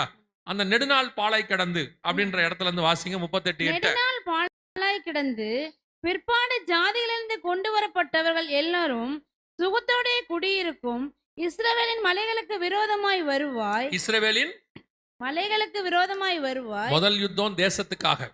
எல்லாம் கவனிங்க. 1948 நடந்துச்சு. தேசம் கைக்கு வந்துடுச்சு. 2வது யுத்தம் தலைநகருக்காக. தலைநகரம் எருசலேம் அவங்க கைக்கு வந்துருச்சு. இப்போ அவங்ககிட்ட தான் இருக்கு. 3வது யுத்தம் எதுக்காக? இஸ்ரவேலின் மலைகளுக்கு விரோதமாய் நீ வருவாய். இன்னும் ஒரு வசனத்தை வாசிங்க. எசேக்கியேல் 39 அடுத்த அதிகாரம் 2வது வசனம் வாசிங்க. நான் உன்னை திருப்பி நான் உன்னை திருப்பி உன்னை ஆ, 6 துறடுகளால் இழுத்து 6 துறடுகளால் இழுத்து உன்னை வடபுறங்களிலிருந்து எழும்பவும் ஆ, இஸ்ரவேல் மலைகளில் வரவும் பண்ணி எங்க வர பண்ணுவாரு? வசனம் தெளிவா சொல்லுது. 2 இடத்துல ஆண்டவர் சொல்றாரு இந்த யுத்தம் எங்க வரும்? இஸ்ரவேலின் மலைகளுக்கு விரோதமாய் வரும். இதான் 3வது யுத்தம். இந்த யுத்தம் எப்ப தொடங்குச்சு அப்படின்னு கேட்டீங்கன்னா 2023 அக்டோபர் மாசம் 7ஆம் தேதி இந்த யுத்தம் தொடங்குச்சு. இதுக்கு பேரு அல் அக்ஸா ஃப்ளட் அப்படின்னு பேர். இந்த யுத்தத்தினுடைய பின்னணி என்ன? இதான் நம்ம 2023 நம்ம காலத்துல நடக்கிற யுத்தம். இதான் தொடங்கி போயிட்டே இருக்கு. இந்த யுத்தத்தினுடைய பின்னணி என்ன அப்படின்னு கேட்டீங்கன்னா, எருசலேம் இவங்க கைக்கு வந்துச்சு இல்லையா? வந்த உடனே இந்த பாலஸ்தீனர்கள் என்ன கேட்டாங்க? எருசலேம்ல இந்த மலை, இதுக்கு பேர் டெம்பிள் மவுண்ட் அப்படின்னு பேர். இங்கதான் முதல் தேவாலயம் 2வது தேவாலயம் இருந்துச்சு. அந்த முதல் தேவாலயத்தை சாலமோன் கட்டினாரு, நேபுகாத்நேச்சர் இடிச்சாரு. 2வது தேவாலயத்தை செருபாபேல் கட்டினாரு, தீத்துராயன் கிபி 70 இடிச்சார். ஸோ இங்க இந்த இடத்துல 10ஆம் நூற்றாண்டுல அவங்களுடைய வழிபாடு தலம் கட்டப்பட்டது. இது ஒரு மலைக்கு மேல இருக்குது. இந்த மலை எங்களுக்கு வேணும் அப்படின்னு சொல்லி பாலஸ்தீனர்கள் கேட்குறாங்க. ஏன்னு கேட்டா அவங்களுக்கு மிக முக்கியமான வழிபாடு தலங்கள்ல இதுவும் ஒண்ணு. ஸோ இது எங்ககிட்ட வேணும் அப்படின்னு கேட்டாங்க. அதுக்காக அவங்க என்ன சொல்றாங்க அப்படின்னு கேட்டா, எருசலேமை 2ஆ பிரிங்க. எருசலேம் படத்தை என்ன பண்ணுங்க? அதுக்கு பேர் 2 ஸ்டேட் சொல்யூஷன் பேரு. ஐநா சபையில இப்போ போயிட்டு இருக்கு பிரச்சனை. எருசலேமை 2ஆ பிரிங்க. ஓல்டு சிட்டி, நியூ சிட்டி 2ஆ பிரிங்க. இந்த ஓல்டு சிட்டியில தான் இது இருக்கு, இந்த மலை இருக்கு. இந்த ஓல்டு சிட்டியை பாலஸ்தீனர்கள் எங்கிட்ட கொடுத்துருங்க, நியூ சிட்டியை இஸ்ரவேல்கிட்ட கொடுத்துருங்க, டெல் அவிவ் அவங்களுக்கு தலைநகரா இருக்கட்டும் அப்படின்னு சொல்றாங்க. ஆனா யூதன் என்ன சொல்றான்? எருசலேமை பிரிக்கிறதுங்கிற பேச்சுக்கே இடம் இல்லை. இது மொத்தம் யாருக்கு? எனக்கு தான், நான் தரமாட்டேன் அப்படிங்கிறான். இப்ப எருசலேம் யாருக்கு சொந்தம் அப்படிங்கிறதான ஒரு பிரச்சனை போயிட்டு இருக்கு. பாலஸ்தீனம் என்ன சொல்றானா, எனக்கு முழுசா வேணாம், என்ன கொடு, பாதியை கொடு அப்படிங்கிறான். யூதன் சொல்றான், ஒரு பிடி கூட தரமாட்டேன் அப்படிங்கிறான். இப்ப கேட்கறதுக்கு இப்ப நமக்கு எப்படி இருக்குது? ஏங்க அவங்க என்ன கேட்டாங்க? உங்களை பாதி தானே கேட்குறாங்க, கொடுத்துட வேண்டி தானே. பாதி கொடுத்தா என்னங்க பிரச்சனை இருக்கும்? நீ அவனை முழுசா கூட கேட்கலையே, இப்படி தானே வரும் பார்க்கறதுக்கு. இப்போ உங்க வீட்டில் ஒருத்தர் வந்து கேட்குறாரு, சரியா? பக்கத்து வீட்டுக்காரு கேட்குறாரு. என்ன கேட்குறாரு பாருங்க, எங்களுக்கு வண்டி நிற்க வைக்க இடம் இல்லை, உங்களுக்கு 2 வண்டி நிற்கிற மாதிரி இடம் இருக்கு, நீங்க ஏன் ஒரு வண்டி நிற்கிற இடத்த எனக்கு கொடுக்கக்கூடாது? நீங்க என்ன சொல்லுவீங்க? ஏன் இஸ்ரவேல் மட்டும் எருசலேமை பாதி கொடுத்துடணும், நீங்க வண்டி நிற்கிற இடத்துல பார்த்து தர மாட்டீங்களா? உங்களுக்கு வந்தா மட்டும் இது, அவனுக்கு வந்தா கஷ்டமா? இது என்ன கதையா இருக்குது? இப்ப அவங்க கேட்கறது அதான். அப்படி என்ன சொல்றீங்க? எருசலேம் யாருக்கு சொந்தம்? இப்ப வாசிங்க. இது நான் ஏன் உங்களுக்கு சொல்றேன்னா, உலகத்துல அவங்க சண்டை போடுவாங்க, என்ன அதெல்லாம் இருக்கட்டும். சில நேரத்துல நீங்களே பல நேரத்துல உண்மை தெரியாம, சத்தியம் தெரியாம, இனி கூட நிறைய பேர் யூடியூப்ல போய் இஸ்ரேலுக்கு அப்புறம் எருசலேமுக்கு விரோதமா பேசுவாங்க. இன்னைக்கு என்ன நடக்குதுன்னா வேற.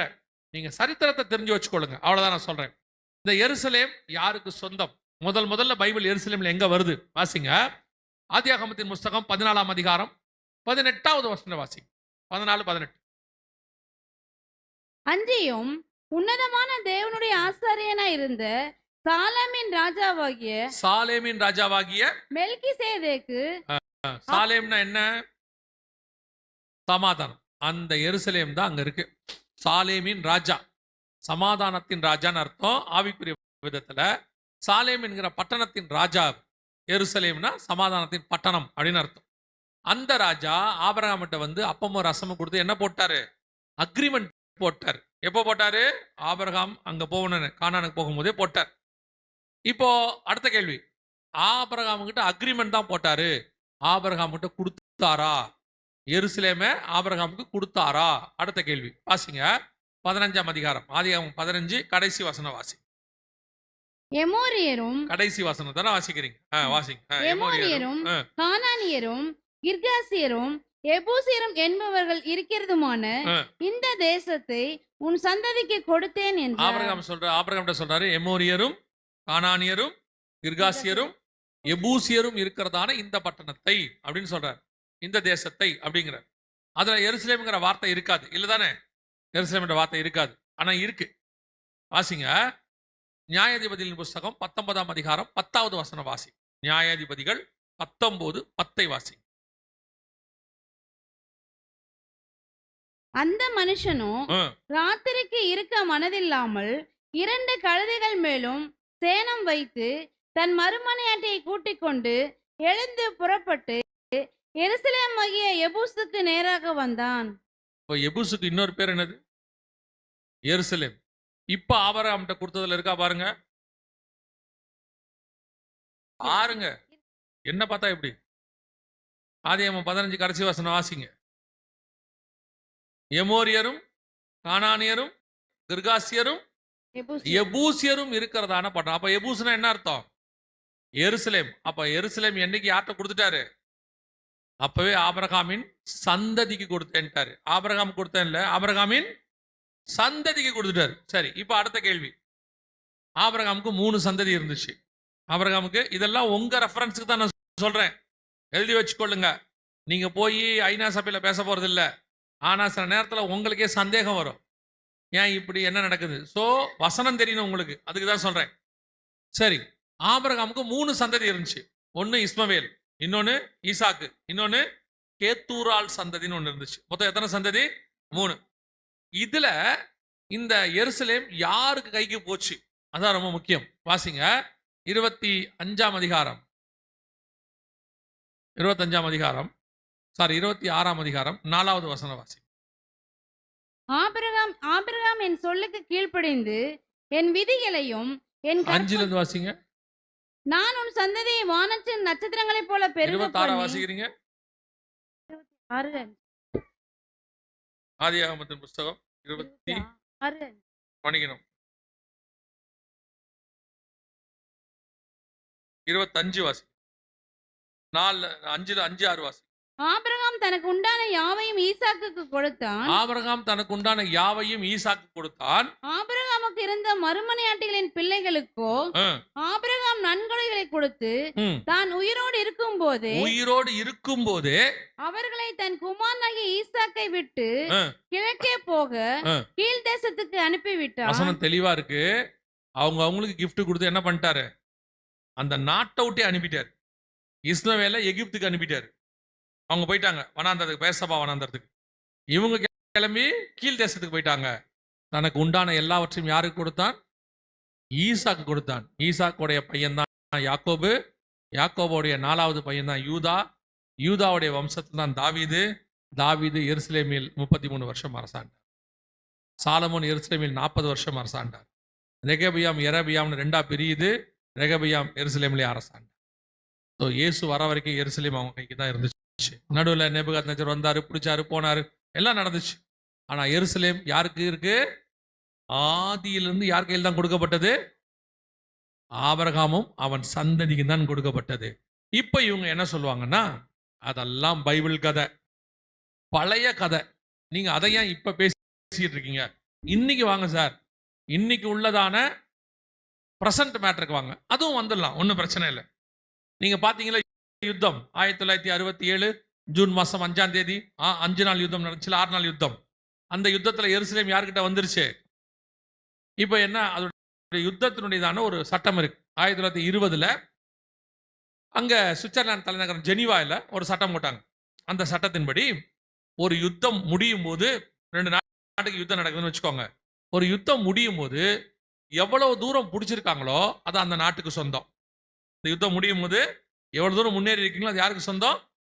அந்த முன்னேறி இருக்கிற நாட்டுக்கு சொந்தம். அப்படித்தான் பல நாடுகள் இன்னைக்கு தங்களுடைய எல்லைகளை வச்சிருக்கிறாங்க.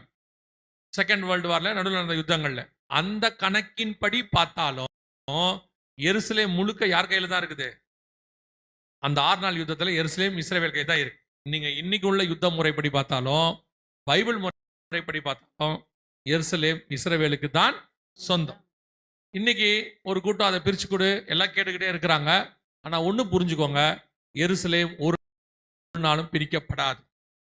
எப்படி நீங்க சொல்றீங்க அப்படின்னு கேட்டீங்கன்னா, சகரியாவின் புஸ்தகம் 12ஆம் அதிகாரம் 4வது வசனம் வாசி. அந்நாளிலே நான் குதிரைகளுக்கெல்லாம் திகைப்பையும் 3 வாசி. அந்நாளிலே நான் எருசலேமை சகல ஜனங்களுக்கும் பாரமான கல்லாக்குவேன். இன்னைக்கு உள்ள இந்த இந்த தீர்மானத்தை அப்படியே அங்க ஆண்டவர் எழுதுறாரு. சகல ஜனங்களுக்கும் பாரமான கல்லாக்குவேன். அதை கிளப்புகிற யாவரும் கிளப்பர்னா அதை பேர்த்து சிதைக்கப்படுவார்கள். எடுக்கிறாங்கன்னு அர்த்தம். அதைத்தான் எருசலேமை ரெண்டா பிரிக்க சொல்றான். பாதி எனக்கு பாதி உனக்கு. அதை கிளப்புகிற யாவரையும் சிதைக்கப்படுவார்கள். சிதைக்கப்படுவார்கள். நல்லா கவனிச்சு கொள்ளுங்க. எருசலேமை கர்த்தர் ஒரு நாளும் விட்டு கொடுக்க மாட்டார். அல்லேலூயா. சோ இந்த யுத்தம் எதுக்கு ஆரம்பிச்சிச்சுன்னா, இந்த மலை இது எங்களுக்கு கொடுங்க, இந்த மலையில இருக்கிற வழிபாடுதெல்லாம் எங்களுது, சோ இதை பிரிச்சு ரெண்டா கொடுத்துருங்க, இந்த மலை எங்க கையில இருக்கட்டும் அப்படின்னு கேட்டு எசேக்கியேல் 38:8 சொன்ன இந்த யுத்தம் தான் இப்போ உங்க கண்களுக்கு முன்பாக நடந்து கொண்டு இருக்கிறது. இந்த யுத்தத்துல இப்போ உள்ள நாடுகள் எல்லாம் அதுல இருக்கு, பைபிள்ல இருக்கு. நான் ஒரு 2-3 நாடு மட்டும் சொல்றேன். முதலாவதாக எசேக்கியேல் புஸ்தகம் 38ஆம் அதிகாரம் 2வது வசனம் வாசிங்க. மனுபுத்திரனே, ம், மேசேக் தூபால் ஜாதிகளின் தலைமையான ம். அதிபதியாகிய மாகோகு தேசத்தானான கோகுக்கு எதிராக நீ உன் முகத்தை திருப்பி இதெல்லாம் யாருன்னு நினைக்கிறீங்க? மேசேக், தூபால், மாகோகு, கோகு இதெல்லாம் யாருன்னா இன்னைக்கு உள்ளதான நாடுகள் பேர் தான் அங்க இருக்கு. ஆனா அது என்னென்ன நாடுன்னு சொல்லிட்டா நீங்க அது எப்படி அப்படின்னு ஒரு கேள்வி கேட்பீங்க தானே. அதனால முதல்ல நமக்கு தேவையான முக்கியமான நாடு மட்டும் 2 நாடு இருக்கு, அதை பார்த்துருவோம். எசேக்கியேல் 38 அந்த 5வது வசனம் வாசிங்க. அவர்களோடு கூட பெர்சியரும் பெர்ஷியா அப்படின்னு யார் தெரியுமா? ஈரான். இன்னைக்கு ஈரானுக்கு பேர் தான் என்னது? பெர்ஷியா. 1935 வரைக்கும் அதுக்கு பேர் பெர்ஷியா தான். அதுக்கப்புறம் ஷா மன்னர்கள் ஆட்சி காலத்துல தான் அது என்னவா மாற்றப்பட்டது? ஈரானாக மாற்றப்பட்டது. சோ இஸ்ரவேலுக்கு விரோதமா யார் இருப்பா? பெர்சியரும். ஈரான், பெர்ஷியா இருக்கும் அங்க இருக்கா. இப்ப இப்ப இப்ப இப்ப இஸ்ரவேலுக்கும் யாருக்கு சண்டை நடக்குது? ஈரானுக்கும் தான் நடக்குது. இவங்களை எல்லாம் தலைமையேத்து ஒரு ஆள் நடத்துவாரு. 38:7 வாசிங்க. நீ ஆயத்தப்படு, ஆ, உன்னுடனே கூட கூடின உன் எல்லா கூட்டத்தையும் ஆயத்தப்படுத்து, ம். நீ அவர்களுக்கு காவலாளனாய் இரு. யார சொல்றாரு இப்படி? இதை பத்தி யார சொல்றாருன்னா எசேக்கியேல் 38:2 வாத்தீங்கல்ல, மனுபுத்திரனே, மேசேக் தூபால் ஜாதிகளின் தலைமையான அதிபதி. மேசேக் தூபால் ஜாதிகளின் தலைமையான அதிபதி. அந்த இடத்துல தமிழ்ல மட்டும் ஒரு வார்த்தை இல்ல, இங்கிலீஷ்ல மலையாளத்துல இடத்துல இருக்கு. அந்த ஆள் யாரு அப்படின்னா, உங்களுக்கு முதல்ல அந்த ஆள் எங்கிருந்து வருவாருன்னு சொல்றேன். 39:2 வாசிங்க. 39:2. நான் உன்னை திருப்பி ஆ. உன்னை 6 துருடுகளால் இழுத்து ஆ. உன்னை வடபுறங்களிலிருந்து எழும்பவும். எங்க இருந்து? வட- இந்த மேப் தெரியுதா உங்களுக்கு? அதுல பாருங்க ஒரு கோடு போட்டிருக்கு பாருங்க, மேல சிவப்பு கலர்ல போட்டிருக்கா. அந்த கீழே உள்ளது எருசலேம் டாட். அதுல இருந்து நேரா மேல போறது மாஸ்கோ. ஒரே கோடு நேரா இருக்கும் ஸ்ட்ரெயிட்டா. அதான் மேசாக், மாஸ்கோ. அதுல இருந்து இன்னொரு பகுதி, ரஷ்யாவுடைய இன்னொரு பகுதி தான் திபிலிசின்னு சொல்லுவாங்க, துபால் அப்படின்னு சொல்லக்கூடியது அங்கதான் இருக்கு. இது ரெண்டுத்துக்கும் தலைமையான அதிபதியாகிய அது யாரு? இந்த 2 பட்டணத்துக்கும் ஹெட் குவார்டர்ஸா இருக்கிறது ரஷ்யா. ரஷ்யான்ற பேர் இருக்குதா அப்படின்னு கேட்டீங்கன்னா தமிழ்ல மட்டும் இருக்காது. இங்க பாருங்க, இங்கிலீஷ்ல மலையாளத்துல எல்லாத்துலயும் ரோஷ் அப்படிங்கிற வார்த்தை இருக்கும். மலையாளத்துல ரோஷே அப்படின்னு இருக்கும், இங்கிலீஷ்ல ரோஷ்னு இருக்கும். வடக்கு பக்கத்துல இருந்து மேசேக் தூபாலுக்கு தலைமையான ரோஷ் அப்படின்னு இருக்கும். இந்த வசனம் கிட்டத்தட்ட 2500 வருஷத்துக்கு முன்னாடி உள்ளது. ஆண்டவர் சொல்றாரு, கடைசி காலத்துல இஸ்ரவேல் தேசத்துக்கு விரோதமாக கடைசி நாட்களில் வடக்கு பக்கத்துல இருந்து ஈரான் துணையோடு கூட ரோஷுங்கிறது எழும்பி வரும்னு இருக்கு. ஈரான் அவங்களோட இருக்கும், உன்னோடு கூட ஈரான் இருக்கும் அப்படின்னு 5ல சொல்லு. இப்ப ஆண்டவர் சொன்னபடியே மலைக்காக சண்டை ஆரம்பிச்சிருச்சு. மலைக்காக சண்டை என்ன செஞ்சிருச்சு? ஆரம்பிச்சிருச்சு. வடக்கு பக்கத்துல ரஷ்யா வரணும். இப்ப நீங்க பார்த்துட்டு இருக்கும் போது நல்லா கவனிச்சீங்கன்னா இந்த யுத்தத்துல ரஷ்யா நுழைஞ்சிருக்குது. ஈரானுக்கு ஆதரவா யார் நுழைஞ்சிருக்கா? ரஷ்யா. ரஷ்யா சொல்லுது, ஈரான் எதிரிகள் எங்களுடைய எதிரிகள். இப்போ நான் சொல்றது போன வாரத்துக்கு முந்தின வாரம், ஒரு 10 நாளைக்குள்ள நடந்த சம்பவம். ஈரானுக்கு ஆதரவாக ரஷ்யா என்ன பண்ணிடுச்சு? தன் நாட்டுக்கு வந்த ஒரு 40 இஸ்ரவேலர்களை நாட்டுக்குள்ளேயே விடாம திருப்பி அனுப்பிச்சிருச்சு. அனுப்பிச்சிட்டு சொல்லுது, ஈரானுடையதான எதிரிகள் எங்களுடைய எதிரிகள், எங்க நாட்டுக்கு இஸ்ரவேலர்கள் வராதீங்கன்னு சொல்லுது. ஸோ யுத்தம், இந்த யுத்தம் இப்ப நீங்க பாக்குற யுத்தம் முடிஞ்சிரும், நடந்துரும் அப்படிலாம் சொல்றாங்கல்ல, அது முடியாது. இந்த யுத்தம் தான் இப்ப போயிட்டு இருக்குது. இது இன்னும் பெரிய யுத்தமாக மாறும். ரஷ்யா குண்டு போட தொடங்கும். நீங்க பாப்பீங்க, ரஷ்யா என்ன செய்யும்? இந்த யுத்தத்துல முன்னின்று நடத்தும். ரஷ்யா தலைமையில யுத்தம் நடக்கும். இதுல இன்னொரு மிக முக்கியமான நாடு உள்ள வரணும், வர வேண்டி இருக்குது. அதே எசேக்கியேல் 38:6 வாசிங்க பாப்போம். கோமேரும் அவனுடைய எல்லா ராணுவங்களும் வடதிசையில் உள்ள தோகர்மா வம்சத்தாரும். தொகர்மா வம்சத்தாரும் யார் அந்த தொகர்மா வம்சத்தார்? அதுக்கு பேர் தான் துருக்கி. வடக்கு பக்கத்தில் உள்ள வடபுறத்தில் உள்ள தொகர்மா வம்சத்தார். அப்படியே பார்த்தீங்கன்னா அந்த இடத்துல மேல துருக்கி தெரியுது பாருங்க. துருக்கியை தாண்டி தான் மாஸ்கோவே போகும். நீங்க பார்க்குற இந்த இடத்துல பார்த்தீங்கன்னா இது என்ன கார்ட்லெஸ் மைக் தானே, கவனிங்க. இதுல பாருங்க, இதுல பார்த்தீங்கன்னா எருசலேமுக்கு மேல துருக்கி இருக்கு. துருக்கிக்கு மேல தான் அடுத்து நேரா உக்ரைன். அந்த உக்ரைன் பார்டர்ல தான் மாஸ்கோ. அப்படியே எருசலேம்ல இருந்து வடக்கு பக்கம் நேரா போட்டீங்கன்னா அது போய் நிற்கும். ஸோ இந்த தொகர்மா வம்சத்தார் துருக்கி அடுத்து உள்ளே வரும். நீங்க பாப்பீங்க துருக்கி சண்டையில வந்து நிற்கும். துருக்கியோடு கூட இஸ்ரவேலுக்கு சண்டை நடக்கும். இவங்க எல்லாம் சேர்ந்து இஸ்ரவேலுக்கு விரோதமா வடக்கு பக்கத்துல இறங்குவாங்க. அப்படி துருக்கி இறங்கும், லெபனான் இறங்குது. இப்போ ரஷ்யா உள்ளே வரும். அத்தனை பேரும் சண்டைக்கு வருவார்கள். இதுதான் இப்ப நீங்க பார்த்துக்கிட்டு இருக்கிற யுத்தம். இயேசு சொன்ன யுத்தங்களின் செய்திகளையும் கேள்விப்படுவீர்கள் இருக்கு இல்லையா? அதுல கடைசி காலத்துல ஒரு யுத்தம் வரும்னு இருக்கு இல்லையா? அந்த யுத்தம் இப்ப ஆரம்பிச்சிருச்சு. உங்க கணக்குக்கு யுத்தம் இப்ப நடக்கிற மாதிரி இருக்கும். ஆனா இந்த யுத்தம் ஆரம்பிச்சது 2023 அக்டோபர் 7. கணக்குப்படி இந்த அக்டோபர் வந்தா 3 வருஷம் ஆகுது. இந்த யுத்தம் ஆரம்பிச்சு எங்காவது அப்படியே நீங்க இந்த வசனத்தை பாருங்க. இப்ப நான் சொல்ற அந்த வசனத்தை வாசிச்சுக்கிட்டே இப்ப நடந்த சம்பவங்களை யோசிச்சு பாருங்க, கரெக்டா இருக்கும். சகரியா 12:6 திருப்பி வாசிங்க. சகரியா 12:6. அந்நாளிலே யூதாவின் தலைவரை விறகுகளுக்குள்ளே எரிகிற அக்கினி அடுப்புக்கும் வைக்கோல் கட்டுகளுக்குள்ளே எரிகிற தீவெட்டிக்கும் ஒப்பாக்குவே. யாருன்னு கேட்டீங்கன்னா அந்நாளில் எருசலேம் தலைநகரம் ஆகும் போது இருக்கிற யூதாவின் தலைவர் யாருன்னு கேட்டீங்கன்னா பென்யமீன் நேத்தன்யாகு. இப்ப இருக்கிறவர் தான் அது. அவரு என்ன செய்வாரு? தொடர்ந்து வாசிங்க. அவர்கள் வலதுபுறமும் இடதுபுறமாக புறப்பட்டு. இதுல பாருங்க, நல்லா கவனிச்சு பாருங்க. இதுல வலதுபுறமும் இடதுபுறமாக 2023 ஆரம்பிச்சது யுத்தம். ஆரம்பிச்ச உடனே இதுல இருந்து வலதுபுறம் இந்த பக்கம் காசா பகுதி, இந்த பக்கம் ஈரான் இங்க இருக்கு பாருங்க, இது வரைக்கும். அப்புறம் அடுத்து இடதுபுறமாக புறப்பட்டு சுற்றிலும் இருக்கிற எல்லா ஜனங்களையும் பட்சிப்பார்கள். மேல இருக்கிற லெபனான், அங்க இருக்கிற சிரியா, இந்த இடத்துல இருக்கக்கூடியதான எல்லாரையும் இப்ப துருக்கியோட சண்டை ஆரம்பிக்க போகுது. எல்லாரோடு கூட சண்டை போகுது. ஹவுதீஸ் கீழே இருக்குது பாருங்க, ஹவுதீஸ், ஏமன், எல்லாரோடையும் சண்டை போயிட்டு இருக்கு. இந்த சகரியா 12:6 தான் இப்ப நடக்குது. இந்த யுத்தம் தான் வலதுபுறமும் இடதுபுறமாக பெருகி சுற்றிலும் இருக்கிற எல்லா ஜனங்களையும் பட்சிப்பார்கள். சகரியா 12:6 படி இப்ப நடந்துகிட்டு இருக்கு. இந்த யுத்தம் இன்னும் பெருசாக மாறும். திருப்பி சொல்றேன், யுத்தம் மிக பெருசாய் மாறும். இது இன்னைக்கு நாளைக்கு முடிவுக்கு வராது. அவங்க சொல்லுவாங்க சமாதானம் அப்படி இப்படிலாம் சொல்லுவாங்க. அது மிகப்பெரிய யுத்தமாய் மாறும்.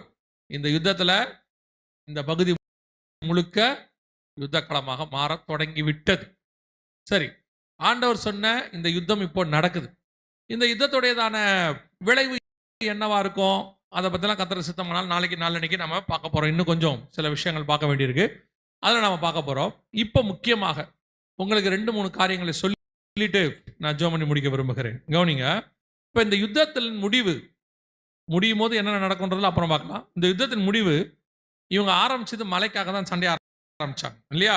மலைக்காக ஆரம்பிச்சாங்க. இது என்ன நடக்கும் அப்படின்னு கேட்டிங்கன்னா, இந்த இடம் இருக்கு பார்த்தீங்களா, இந்த இடத்துல இந்த யுத்தத்தில் இந்த வழிபாட்டு தலம் இருக்கு இல்லையா, இந்த வழிபாட்டு தலத்தை அந்த இடத்துல இருந்து ரிமூவ் பண்ணுறது தான் அவங்க வேலை. யூதர்களுக்கு என்ன வேணும்? இந்த இடத்துல இருந்து வழிபாட்டு தலத்தை என்ன பண்ணணும்? ரிமூவ் பண்ணணும். அதான் அவங்களுடைய நோக்கம். அல்லது அது கண்டிப்பாக ரிமூவ் ஆகும். எதனால சொல்றீங்க அப்படின்னு கேட்டீங்கன்னா, இஸ்ரவேலர்களுக்கு 3வது தேவாலயம் ஒன்று வரும். அதை அவங்க கட்டுவாங்க. 3வது தேவாலயம் ஒன்று கட்டுவாங்க. அது வசனத்தின்படி பைபிளில் இருக்கு. ஸோ அவங்க அந்த 3வது தேவாலயத்தை கட்டணும்னா இந்த இடத்துல என்ன வரணும்? இந்த இடம் அவங்களுக்கு கிடைக்கணும். இந்த இடத்துல ஏற்கனவே 2 தேவாலயம் இருந்துச்சு. எதை வச்சு நீங்க சொல்றீங்க? வாசிங்க. 2 நாளாகமத்தின் புஸ்தகம் 3ஆம் அதிகாரம். 2 நாளாகமத்தின் புஸ்தகம் 3ஆம் அதிகாரம் 1வது வசனத்தை வாசி. பின்பு சாலமோன் எருசலேமிலே தன் தகப்பனாகிய தாவீதுக்கு காண்பிக்கப்பட்ட ம், மோரியா என்னும் மலையில் ம். எபூசியனாகிய ஒர்னானின் களம் என்னும் தாவீது மோரியா என்னும் மலைன்னு ஞாபகத்துல இருக்கா? மோரியா மலை என்னது? ஆபிரகாம் ஈசாக்க பலி கூட கொண்டு போனார்ல, ஆதியாகமம் 22 1 2 3 வசனம். அந்த மோரியா மலை தான் இது. நீங்க பாக்குறது இதான் அந்த மோரியா மலை. மோரியா என்னும் மலையில் அதே இடத்துல தான் தாவீது காசு கொடுத்து மலையை வாங்குறாரு. இந்த இடத்துல தான் சாலமோன் என்ன பண்றாரு? தேவாலயத்தை கட்டினார். அதான் அந்த வசன ஆதாரம் 2 நாளாகமம் 3 1. ஸோ இந்த இடத்தில் தேவாலயம் கட்டப்பட்டது. அதற்கு பிறகு அந்த தேவாலயத்தை நேபுகாத்நேச்சார் இடிச்சார், எல்லாம் பண்ணார் பார்த்தோம்ல. இப்போ இந்த இடத்துல 3வது தேவாலயம் வரணும், இதே இடத்துக்கு வரணும். அது வரணும்னா இந்த இடத்துல இருக்கிற ஆலயம் என்னவாகணும்? வழிபாடுதல் என்னவாகணும்? ரிமூவ் ஆகணும். ஆகுமானா கண்டிப்பாக ஆகும். ஆக்குவாங்க, இல்லை தானே ஆகும். எப்படி?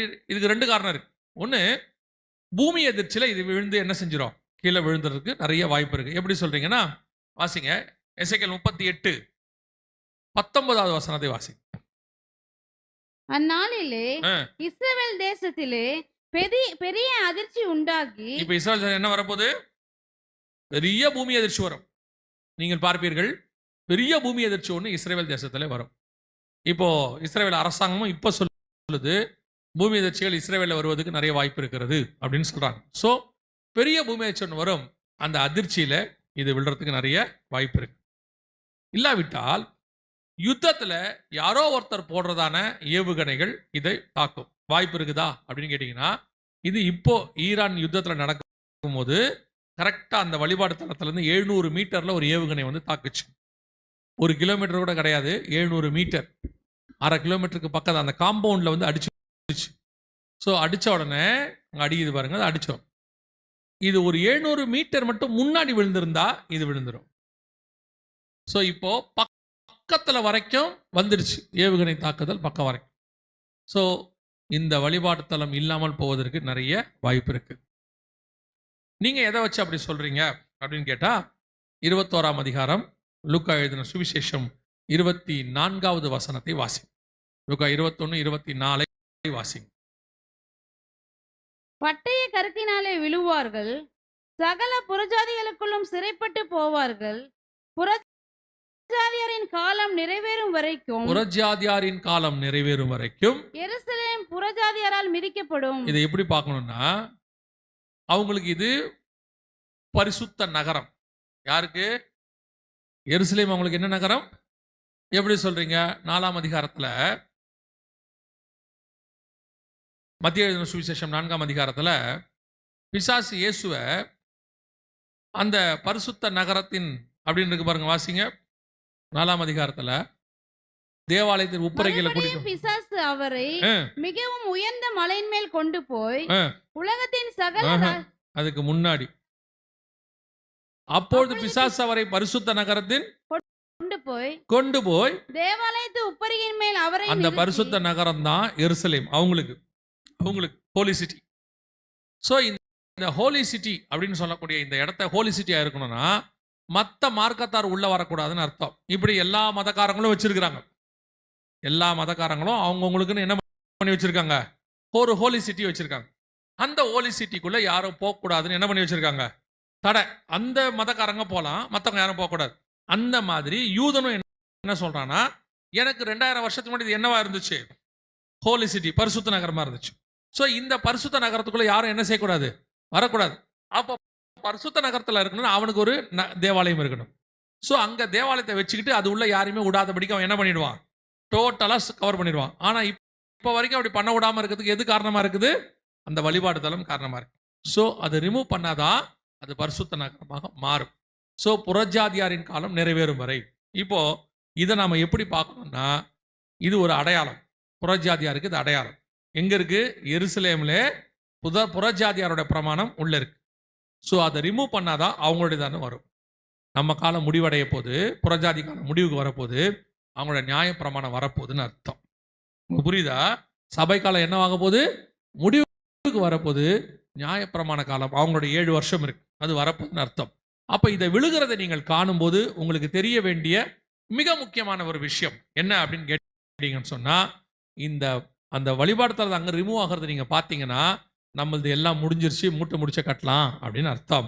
நாம் வருகையுடைய கடைசி செகண்டுக்கு வந்துட்டோம். அதுக்கப்புறம் எப்போ வேணாலும் வருகை வரும். அல்லேலூயா. அப்போ ஆண்டவர் சொன்ன எத்தனை காரியங்களும் அது எப்படிங்க அந்த இடத்துல வருகை வரும்ன்றது நீங்க சொல்றீங்க அப்படின்னு கேட்டீங்கன்னா, இப்போ நீங்க வாசிச்சது லூக்கா 21, 24, 28 வாசிங்க பார்ப்போம்.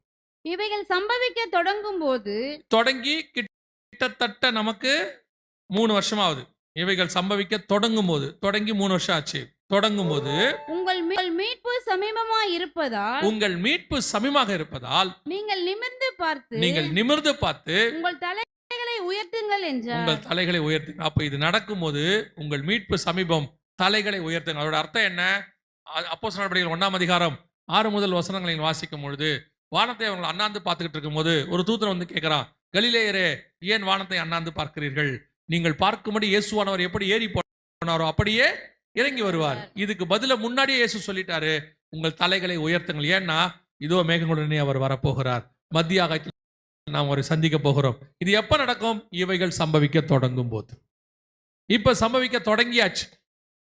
சிலருக்குலாம் தோணும், இத்தனை வருஷம் நாங்க கேட்கிறோம் இயேசு வரான்னு சொல்லிட்டு தான் இருக்கிறாங்க, இப்பவும் தான் சொல்றாங்க. ஒரு சிலர்லாம் கொஞ்சம் ஊழியத்துல கொஞ்சம் அனுபவம் உள்ளவங்க, அவங்களாம் நினைச்சுக்கிறாங்கன்னா எங்க அப்பா காலத்துல இருந்து சொல்றாங்க, எங்க தாத்தா காலத்துல இருந்து சொல்றாங்க இயேசு வராருன்னு இப்பவும் சொல்றாங்க. ஆமா அப்படிதான். 100 வருஷமா நோவா பிரசங்கம் பண்ணிட்டே இருந்தார், ஜலப்பிரளயம் வருதுன்னு சொல்லிட்டு இருந்தாரு.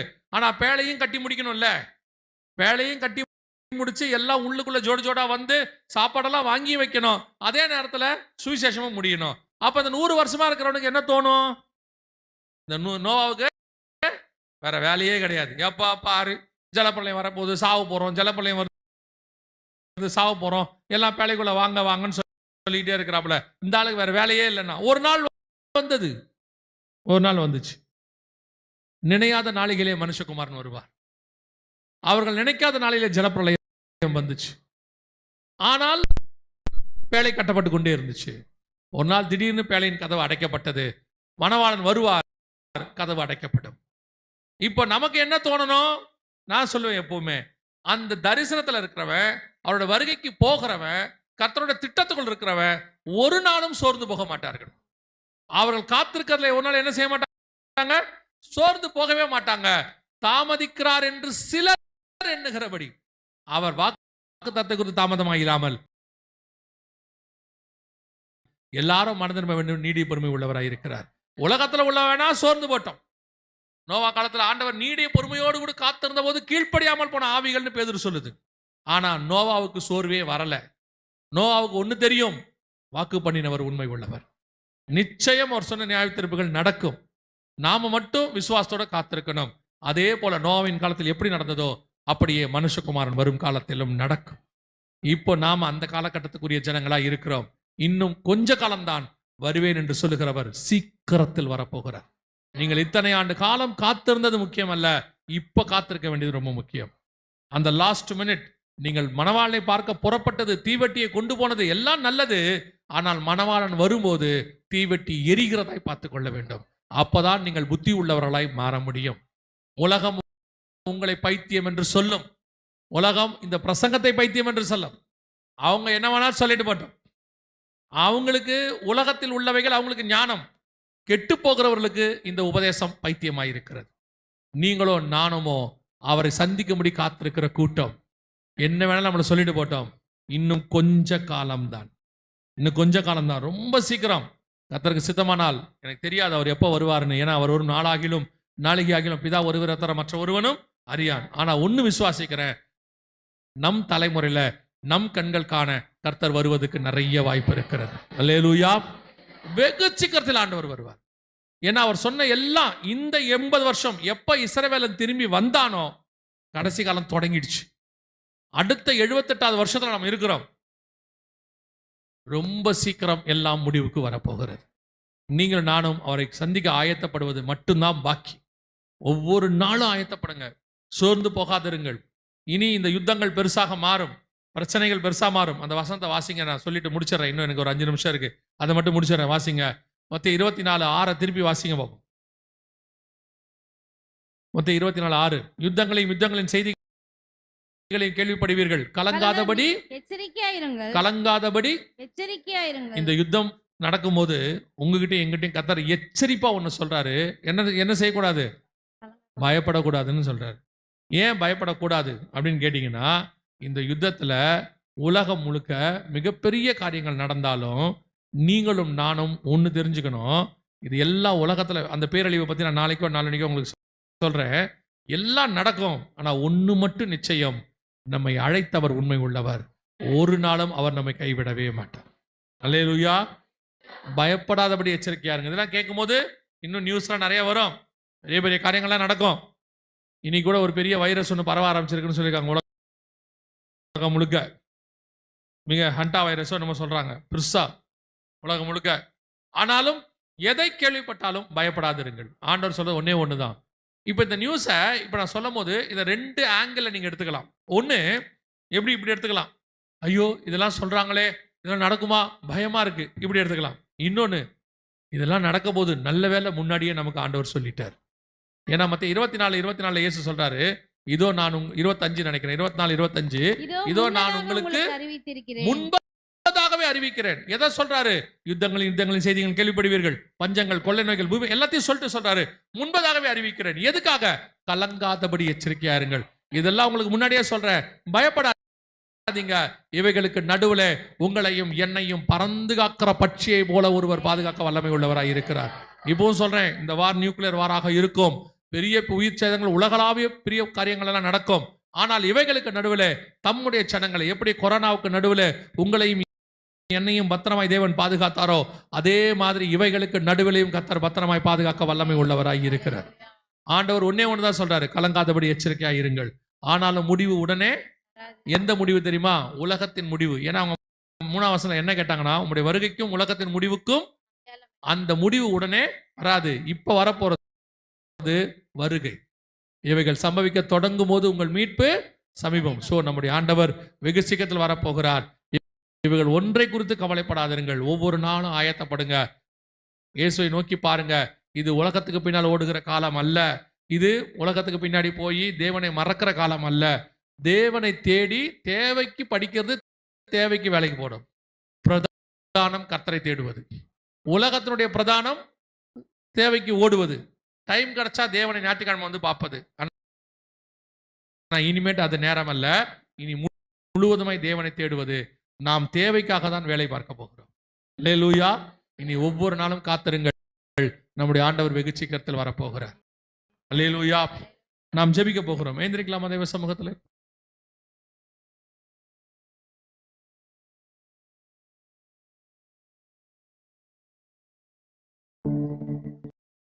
எல்லா கண்களையும் மூடுவோம்,